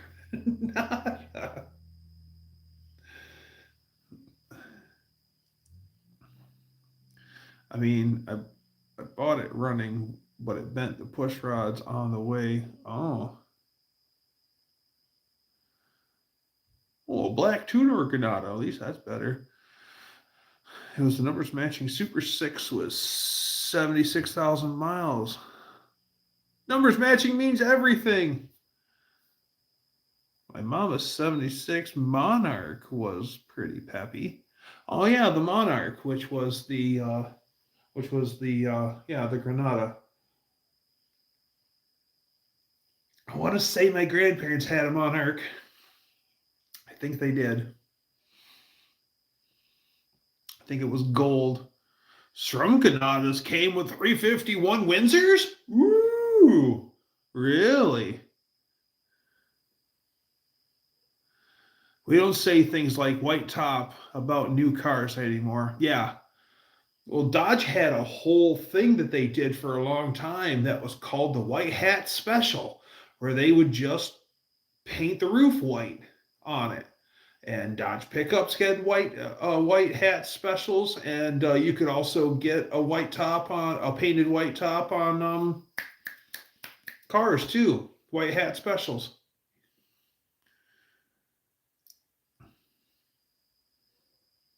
Yes, yes. As a matter of fact, I think that's the reason why, because the Granada was parked in front of the shop and it was up on blocks and the front end was out of it. I'll bet you somebody robbed it for the disc brakes. Didn't some of the Versailles and Granadas come in police pigs?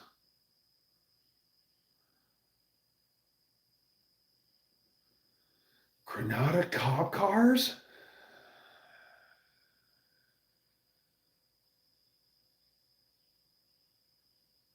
No, they were always full-size cars. At least here in Michigan, they were full-size cars, like Grand Furies and Diplomats and the like.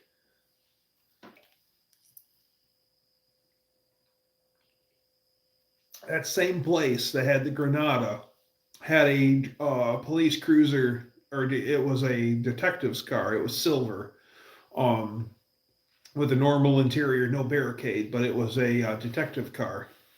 And the guy, the guy swore up and down, that car's fast. And I'm going, 318. I'm sure it's not slow, but it's not rotating the earth. He's like, oh, it's got this and that makes it fast. Kept saying like chrome top ring, and I'm like, okay. I didn't know at that time, so I'm like a teenager, so I'm like, okay, cool.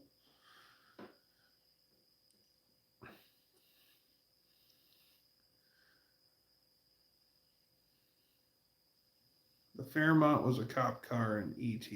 Does that count?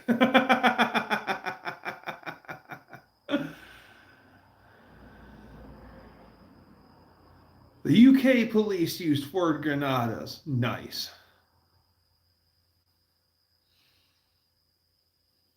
The Mercedes that a friend of mine had, my friend gets all excited. He goes, "Do you can make this look like," and it was it was like a 92 or a 93 Mercedes four-door. And he goes, "You can make it look like a German police car." And this is the early days of the internet, and he got some photos of what one looked like. And that actually would have been pretty cool. He goes, "Cops wouldn't give you a problem here." And he was the same guy. He wanted me to take that 83 old station wagon that I was telling you I had. He wanted me to paint that up and get the fiberglass hood and everything and make it look like a Delta 88, the Delta 88 pace car, Indy pace car. He wanted me to paint it the colors, letter up the car, and get the fiberglass hood and make a Delta 88 wagon, pace car. That would have been cool. The E31 318 4-barrel and the Dippy cop car motor. Nothing but a different cam and red valve springs and a 4-barrel intake. Same thing could be had with a California package car. That's what I figured, but at the time I didn't really know. So just listening. And cut the roof off? Our Woody wagon is a California package, so no smog pump or lean burn factory. Oh, they didn't allow lean burn in California? I think they would embrace that. The idea behind lean burn is actually a cool idea. Because lean is mean, but it makes so much blessed heat. The other thing that sucks about California was backwards then. Big surprise there. The only thing that really sucks about lean burn is if you want in-town performance, the lean burn system is not going to give you that because of how the timing system works. The longer that you're into the system, you gradually get more timing from the computer. So the car gets excellent mileage and it's a highway star. They just work great on the highway because you're getting all the timing. But in town, you start off real low in the timing and then it slowly graduates you up in the timing, and you never get to experience all the timing that you need in town. So their lean burns are dogs in town, but great on the highway.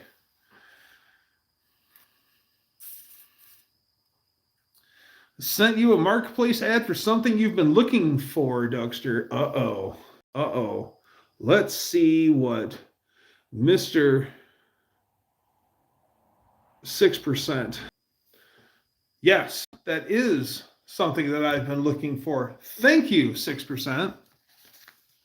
And it's local. That's what's even better. Lean burn was in California. Went to a dealer clinic in California when it started. Yeah, back when they would actually show you to train you up to help you work on all this crap. Most fascinating thing they had back then, in my opinion, was the H54 emissions control. The driver's side fender top turn signal would light up. Oh, the gas hog. Yeah. Too many beans. Right. Yeah. Yes. Yeah. Because you had your blinker in that same marker where the blinker was also that light. Yeah, gas hog light.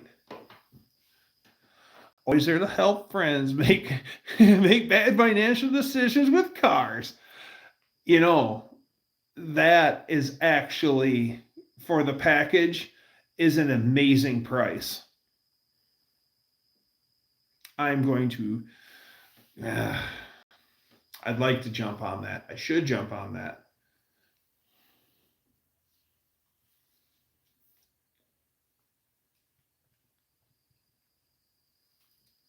Getting my carcass to and from No Name Nationals is paramount.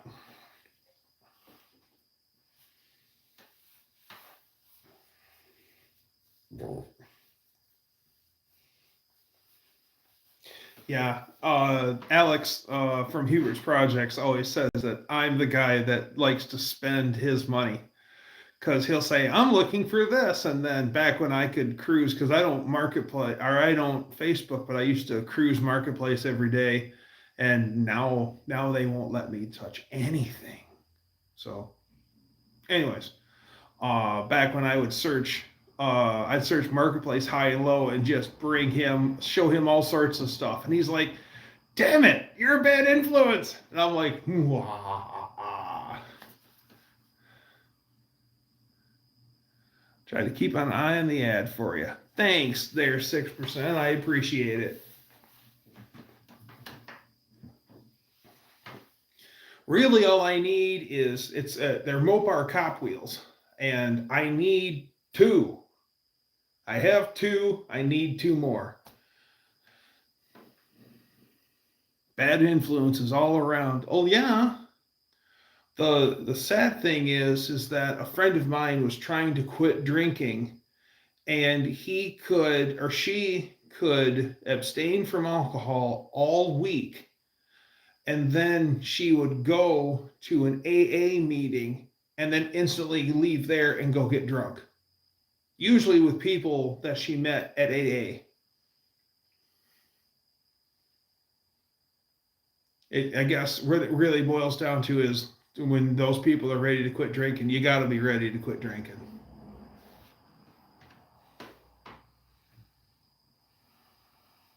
Alex and I send each other bad ideas.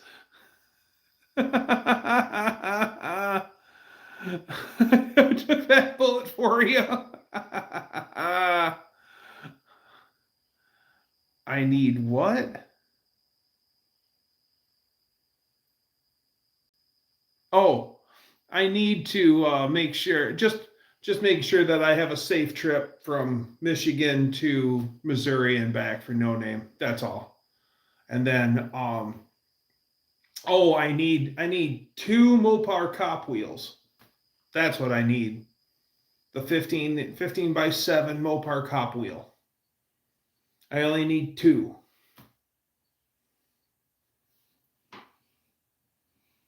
I'm a loner, so AA might not work with me. Busted Radio Garage has cop wheels. He said that he'll bring them to very reasonably priced.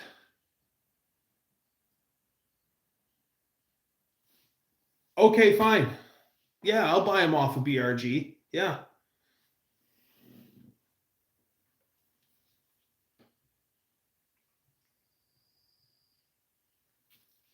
Wait a minute, Dutcheroo was supposed to have a couple somewhere at the Dutch guy's garage. I remember now.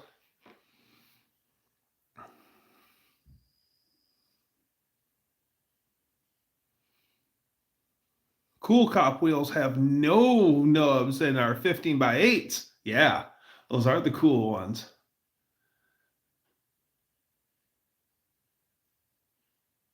I'd appreciate that, Scott. And it's especially that he's going to be a No Name, I'm going to be a No Name. It's a slam dunk. Please do, Scotty. I'd appreciate that. That would be a slam dunk.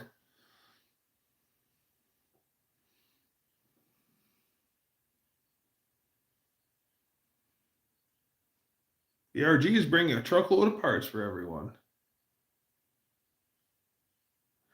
Yeah, that's right. Yeah. Hook me up, guys. Yeah, that's right. I forgot that. Dutch has known BRG before Dutch Guys was Dutch Guys and BRG was BRG. They go way back. Okay, that was interesting.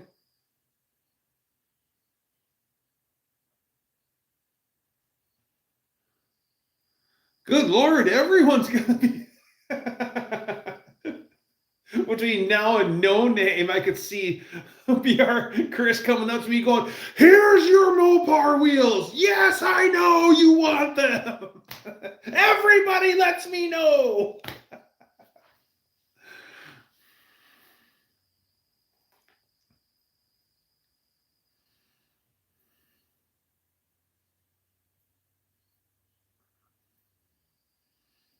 I don't see them listed on his marketplace anymore. Ooh.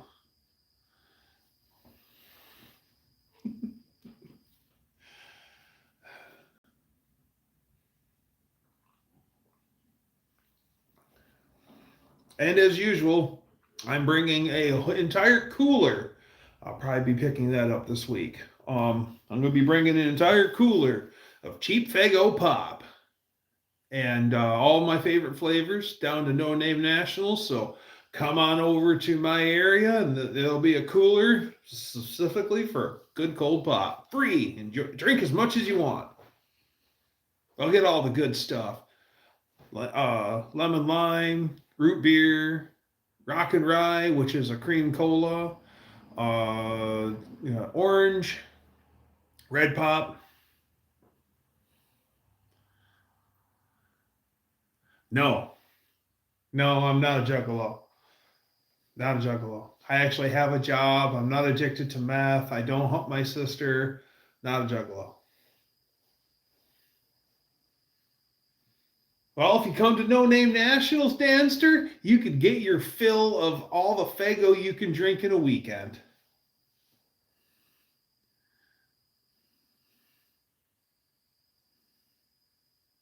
Deal with all the kooks so close to No Name Nationals. Yes, that makes sense. An old benchtop drill press. I'm looking for an old benchtop drill press. The drill press that I want is an Atlas brand drill press because they were made in Kalamazoo, Michigan. Atlas made a whole bunch of stuff. But yeah, I'd like an actual Atlas brand drill press. Trust me, Dutch, I run across all that stuff. My friends.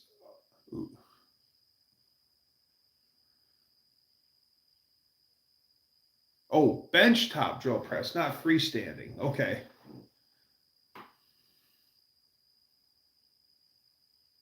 Rhino brand one if I was picky. But I don't have a benchtop.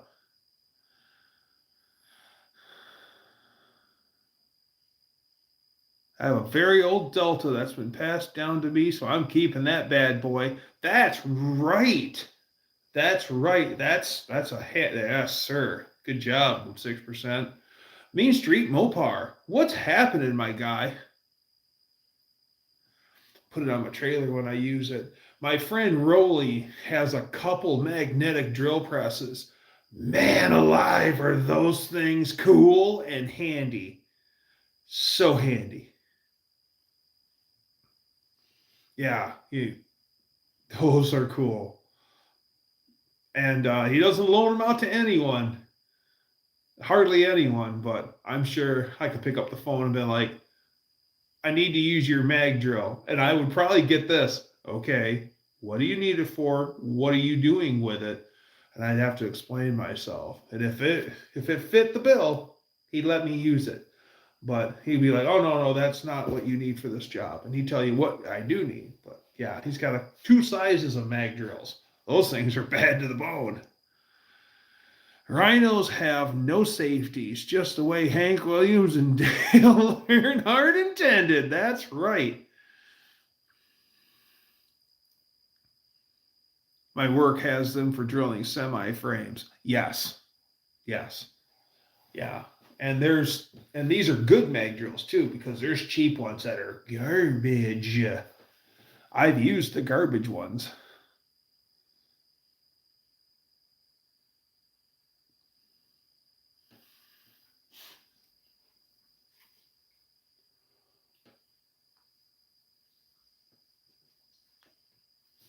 It's like torque amplifiers for tools. It looks like a big lollipop, and usually they're like 5-to-1 gear reduction or 4-to-1 gear reduction. And there's two levels of them, really cheap and chintzy, like Hobo Freight, and then the good stuff.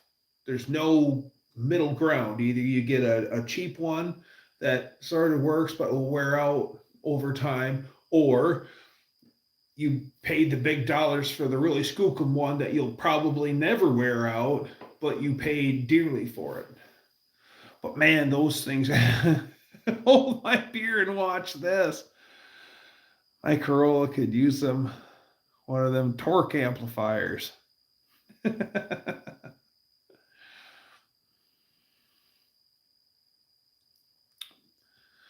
I need a mag drill. It sure would come in handy. Oh yeah, wouldn't it? That's why I'm so blessed to have a friend that would let me use his. But he won't just let it be used for whatever. There's got to be it's got to be used for the right application. I have a torque amplifier vintage. Bought it at an auction. Good for you, unfinished, and it's a good one. Junkyard D, what's going on? Never used it for real yet. What drive is it? Is it a big skookum one? Is it like a 3/4 inch or an inch drive, or is it just a 1/2 inch? Because I've seen them up to like 2-inch, or no, not 2-inch, inch drive. Yeah, inch drive. Inch drive using sockets that are 6.5 inches across. Yeah, pick up that ratchet with the torque amplifier on it. I used to pick up the ratchet, put it over my shoulder, and I'd say, tool by day, attitude adjuster by night. Swing that son of a bitch at you. And the ratchet was SK, I believe. Yeah, the ratchet was SK, inch drive. Yeah, inch drive SK.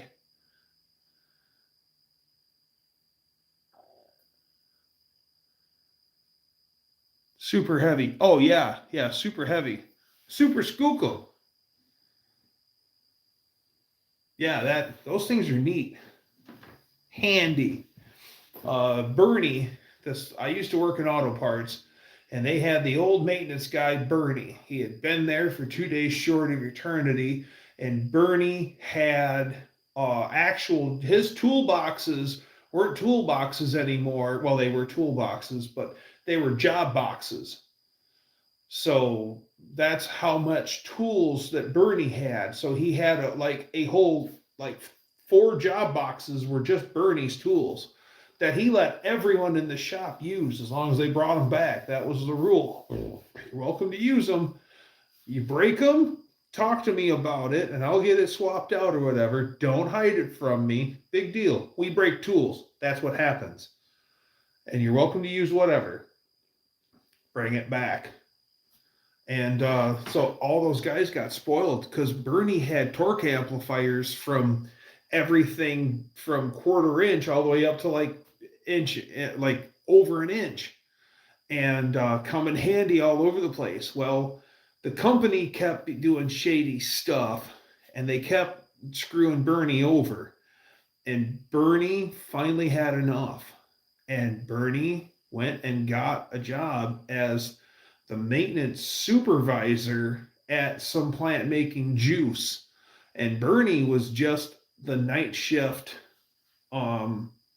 supervisor, maintenance supervisor for our shop. So he was going to be the big cheese.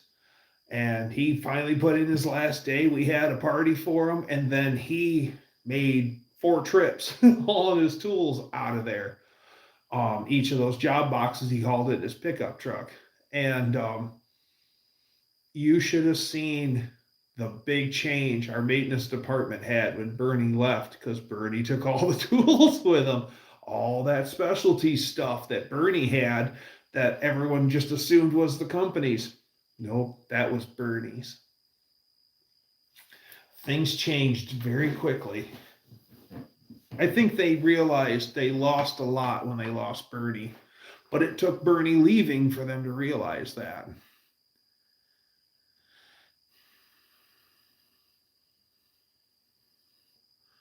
Thought about making a plate to bolt to the back of the crankshaft so I could use a mag drill to drill it for 4-speed. I have a good 440 crank that wasn't drilled for a 4-speed. Well, I'd rather see you drill the crank for a 4-speed instead of cutting the input shaft shorter so it'll work. That's just insanely stupid. Ain't nothing better than having the correct specialty tool when you need it, and that was Bernie all the way. He had played the game for so long, and he knew what he wanted, and he got it. And it was all good, just great stuff. Yeah. Yeah, Bernie was the man. He I worked at a place we did, of all things, we did the Dodge Charger taillights there. We did the Chrysler 300 taillights. We did minivan taillights. We did a lot of stuff there. And then we had a machine called a sputter chromer. And what you have is a mask, and it's circular. And then you'd have a right taillight housing and a left taillight housing. Well, you know how you look inside, you can see inside the clear plastic on the taillight lens and see it's silvery in there? That's what I was doing. I was making it silver. And you'd lock them into this circular mold or mask, and then you'd set it in this machine called a sputter chromer. And it would turn in there, and then a door would come up and seal in front of it, and then it would pump down the chamber, and then it had the chrome was in this, it looked like a speaker thing that had a bunch of chrome on it, and then it had one on the side, and you had one firing towards the parts and one on the side, and as it turned in a negative pressure, you would hear it fire, and it would blast the chrome like a shotgun blast onto the parts. And then it would do that. You had a choice on how long the shotgun blast was of chrome. And then you had a cool time, and then it would pump down the chamber. The door would open and fall. You'd pull the mask out, set it down, take the next one that's loaded already, put it in the machine, cycle the machine. It's doing that. I'd take the housings out of that mask, look at it. Now it was shiny black before. Now it's got the chrome on it. Then I put them in a fixture, and I drive the studs into the back of it that actually adhere to the car, and then pack it. And one day, I've got a little bit of a leak. I can hear it hissing on the chamber, this door that comes up and down. And it's a hot summer's day anyway, so my cycle times are absolutely atrocious. And I'm not making any parts, and I'm bored. So finally, I talked to Bernie. I said, the vacuum, or the vacuum, there's a vacuum leak on the sputter chromer number, blah, blah, blah. He goes, I'm really busy. He's like, I'll get to it. Okay. So stupid me, I get a bright idea, and I take the gasket, that it's just a big rubber O-ring, but it's huge. It's like 3 feet across. I take the gasket out of it and I clean it. And I'm having a hard time putting the gasket back in. And I go over to Bernie and I told him what I did, and he he gave me this really hurt look, and he goes, I'm busier than a one-legged man in an ass-kicking contest. And I've got all these fires to put out, and now you decided to help me. He goes, I ain't got time for this, man. And stormed off, and I felt about that tall. So I go back, and I was just installing the gasket wrong. I had it put in 2 minutes later and was running again. And Bernie comes over. He goes, what happened? And I said, I just wasn't putting the gasket in right. He says, right after I talked to you, I had it popped in and went right back to work. He goes, all right, did you learn something? And I said, I sure did. He goes, good, treat it like a sore dick. Don't fuck with it. And he walked away. Bernie was cool. God, he was upset. I've got so much to do, and now you add more to my plate. Basically is what he's saying. I didn't have time to work on my project that I wanted to take to No Name Nationals this month. They have me working 7 hours away from the project. Now that sucks.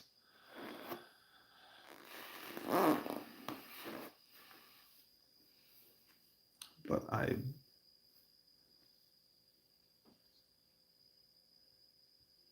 blind drilled the top exhaust ports to let my target. Did Bernie have any daughters? No, didn't have any daughters. And no, we didn't spend our weekends at his house either. We'd work the weekends, and we'd just give him, it was weekend at Bernie's. And we dance around the shop. Like, remember the one weekend at Bernie's when they'd have the trance music, and then the Bernie corpse would dance? We'd do that in the maintenance area. We'd give Bernie all sorts of shit. We took weekend at Bernie's way, way, way too far.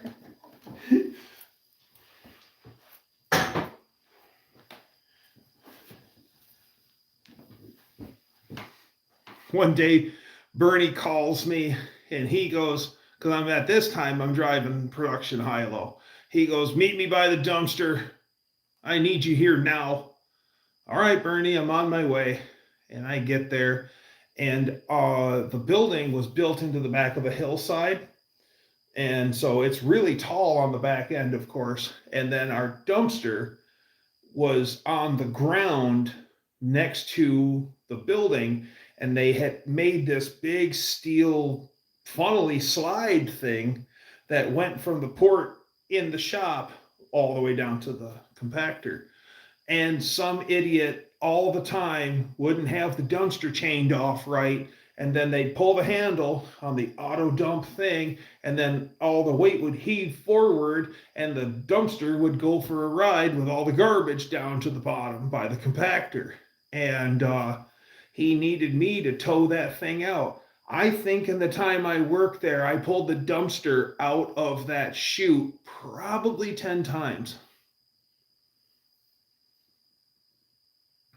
One time, the dumpster got wedged coming back up, and it gashed a big hole in that thing. And Bernie and the guys that night went out there with ladders and everything, and they stitched it all up, welded a whole plate into it, painted it, the whole thing in that night. I was impressed.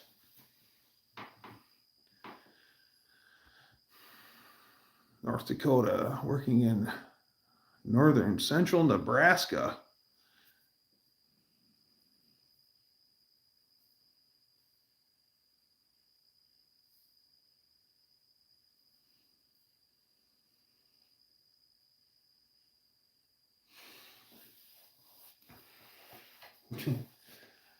Oh, the stuff. We had such a mind-numbingly boring job that we had to make our own fun. And razzing each other was what we did. I mean, it was one of the guys that worked, his name was Art. and Art worked under Bernie in the maintenance department. And whenever he would page Bernie, it was always because it was Bernie and his last name. And it rhymed, whatever it would rhyme with, he would purposely say it wrong. He'd say Bernie and something that's not his last name but rhymes with it. And then after a while, he actually came up with his own little song, and he'd actually sing it on the intercom. Art was an absolute. we had some guys that were just so damn funny. 2 hours from South Dakota. Drove all the way across. Drove across Wisconsin. We drove across Minnesota. We drove across all the way across North Dakota. And we just on the other side of Williston, we went into Montana, just barely in there, and got some Ford truck parts and come home. It's pretty cool out there. Different for sure.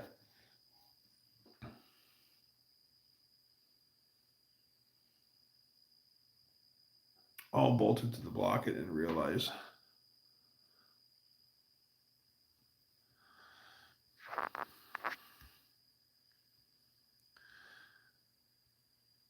We don't want to restrain the block. Apparently, that was a common issue. Most mechanics despise working on them too.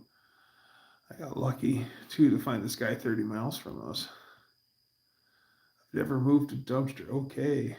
Maybe once using a car, but I never made a dumpster look emptier than much my own construction debris in there.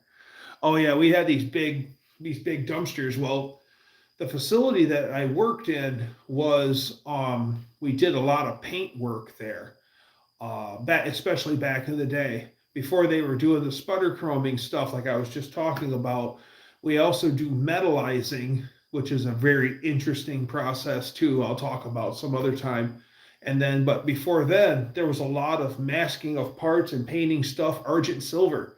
And we used to go through a crap ton of trash, just, getting stuff ready and wiping stuff down. And we had spray booths that were waterfall paint booths. It's a paint booth, and it's got a big tank of water in front of you, and then it has pumps in it that pump it up, and then it's literally a waterfall in front of you. And then what it does is, as the water falls, it creates a vacuum, and then as you paint, all of your overspray and everything gets sucked into the cabinet. And then you have to clean the cabinet out. I worked in maintenance cleanup. That's why I know this. So you'd have to drain those nasty things, shovel all the goo out of the bottom of it after only a week of production. And then you'd have to, there's a coating, a gray coating, and I forget the actual term of it, but it was like a rubberized coating. You'd have to peel all that off after you've cleaned it out, shoveled it out, you peel it out, and then you spray in a whole new layer of coating and then fill it with water and get it ready for the next week. When I worked in maintenance cleanup, we worked a day behind everyone else. So we would start on Tuesday and end on Saturday. And so we always had one day of the week to ourselves. So these guys turned to me, it's like, new guy. Yeah, new guy. We're going to be working Saturday. That means we'll have the whole plant to ourselves. Okay. Because everyone else is off. And he goes, they're like, let's bring a beer. Okay. You bring the beer. And I went, oh, okay. Yeah, I'll bring the beer to work. So it's lunch break. It's Saturday. We're working. We're all by ourselves. The plant's eerily quiet. And okay, break time. Everybody goes upstairs. And they're like, beer. Did you bring the beer? And I said, come on. Who's going to bring beer to work? And they're like, man, we knew you weren't going to do it. So that's why Bill brought the beer. And Bill goes, don't worry, guys. I got you. And he opens up his cooler, and out comes the beer. And I went, no shit. Okay. I think I like this job. Yeah, we had a couple beers. We played a little poker. We took a long break. It was good.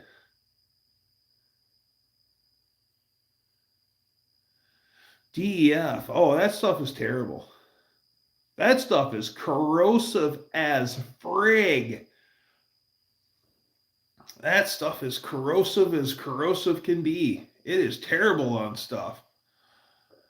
The holes have to be drilled perfectly or you risk tearing up the flex plate. Chevy made shims to compensate, but they suck. Is this for a starter? Like a Chevy? Like shims on a Chevy starter? Are you bringing some spotted cow, Dougster? You bet I am, Junkyard. I'm bringing a whole case of it. So swing on over and we'll hoist a beer together. You and me, my guy.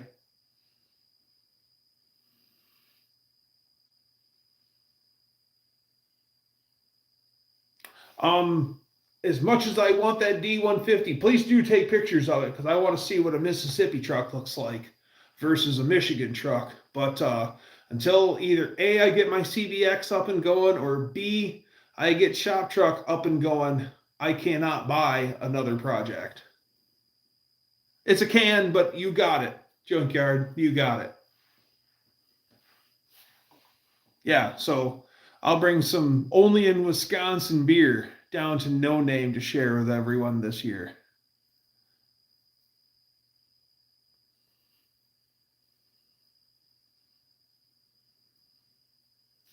Nice. I'm really looking forward to No Name.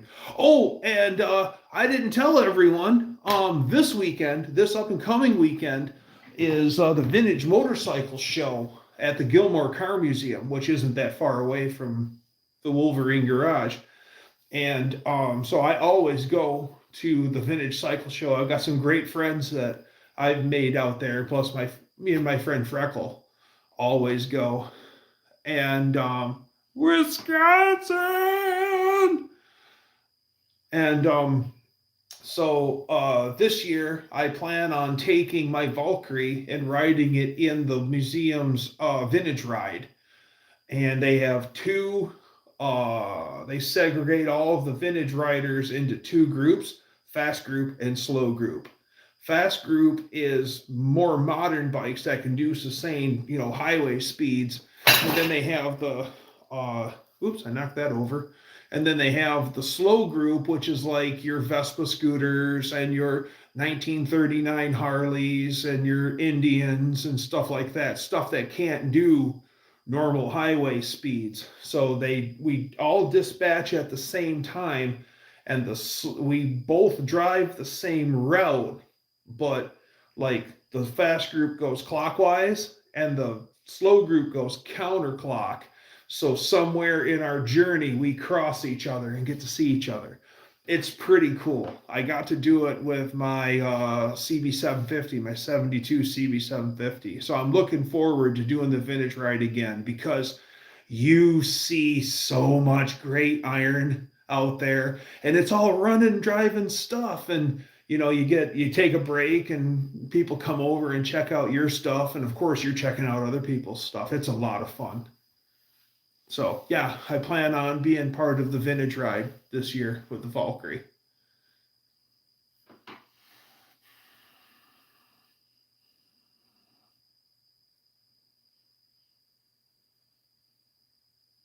Whoa. Wow, Danster. A nuisance, eh?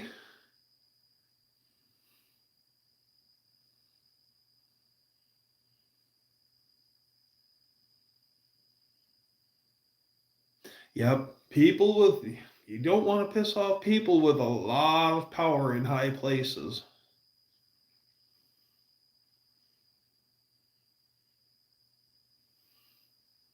Okay, I just finished my beer. It's bedtime. Good night, everyone. Bye, Ma. Thanks for hanging out, as always.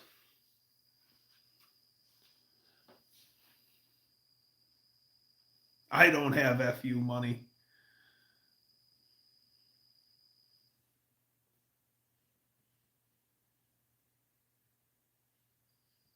Yeah, I don't know. But I do have piss up a rope buddy. You, sir, can go. My step grandfather, he had a regular job, but he also had at one time for from 66 to 76, he actually operated a general store also on top of working a regular job. So he had the store plus his job, and that's where he earned the nickname of Doc, was because I better go see the doc about some medicine. Well, turkey. And he had a whole bunch of, he drank Dury's beer, and that was his brand. And he had a whole bunch of great Dury's beer signs in his garage and in his basement. And all of the Dury's beer signs that he had in his garage were all nautical theme. And they had the lights on them and ropes, and it was really cool. And the ones in the basement, he had other ones too, but most of them were Dury's beer. And he had one that was a Dury's beer weather rope, and it said, if the rope is swinging, it's windy. If the rope is wet, it's raining. If the rope is missing, then it's a tornado. And if there's snow on the rope, it's snowing. And it was humorous and big. It had to have been 3 foot by 3 foot. It was big.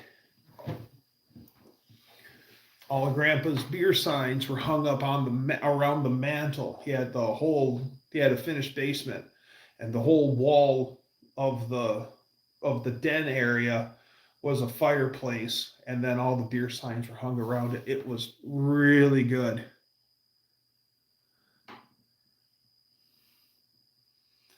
Didn't know we were stepping on another live. Some of us watch both. Wow, multitasking.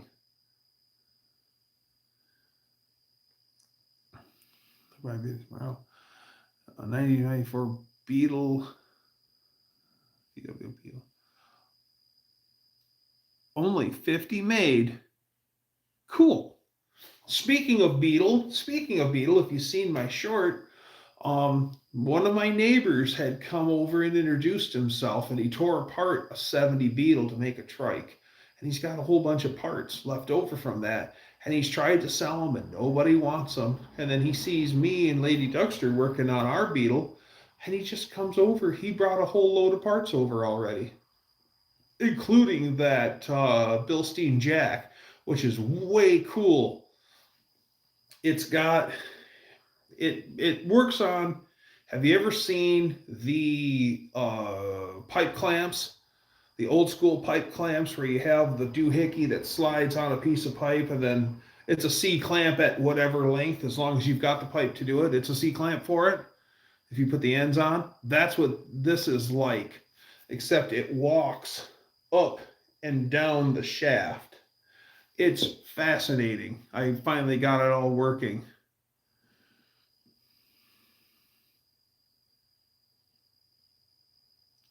There's not enough days in the week for everyone to have their own day.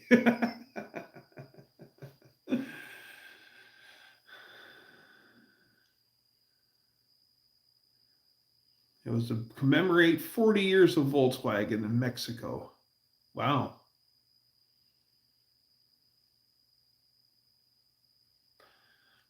Volkswagen is, the old air-cooled stuff is just refreshingly simple. It's one of those things where you start thinking about stuff.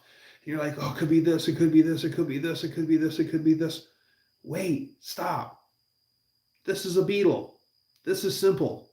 This is simple. Don't overthink it.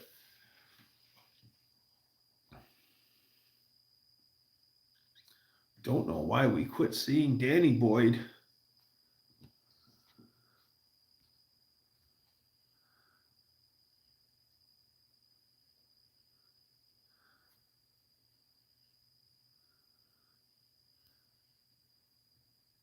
Yep, there he is. Buffalo Campo, you can't see me.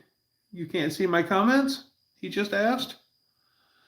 That was the first year for fuel injection. It was a rusted car. It still needs new tires and 2 new bumpers, and it's pink. All right. Oh, on the lives. Yeah, check out Kim and Buff. Always on Tuesdays. Always a good time on Buff Del Campo channel.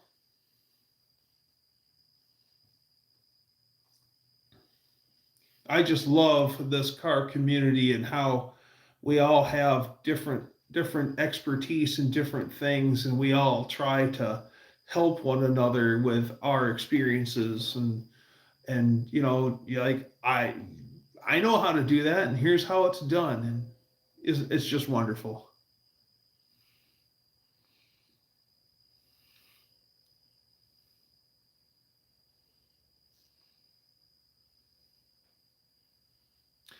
Yep. Holy crap, it's over 2 hours. All right. I think I'm going to pull the plug on it tonight. So everyone, thank you very much for coming. It's always a good time. And I appreciate each and every one of you. So let's be like the Beach Boys and let's get together and do it again. So there's plugs. Yes, and I pulled them.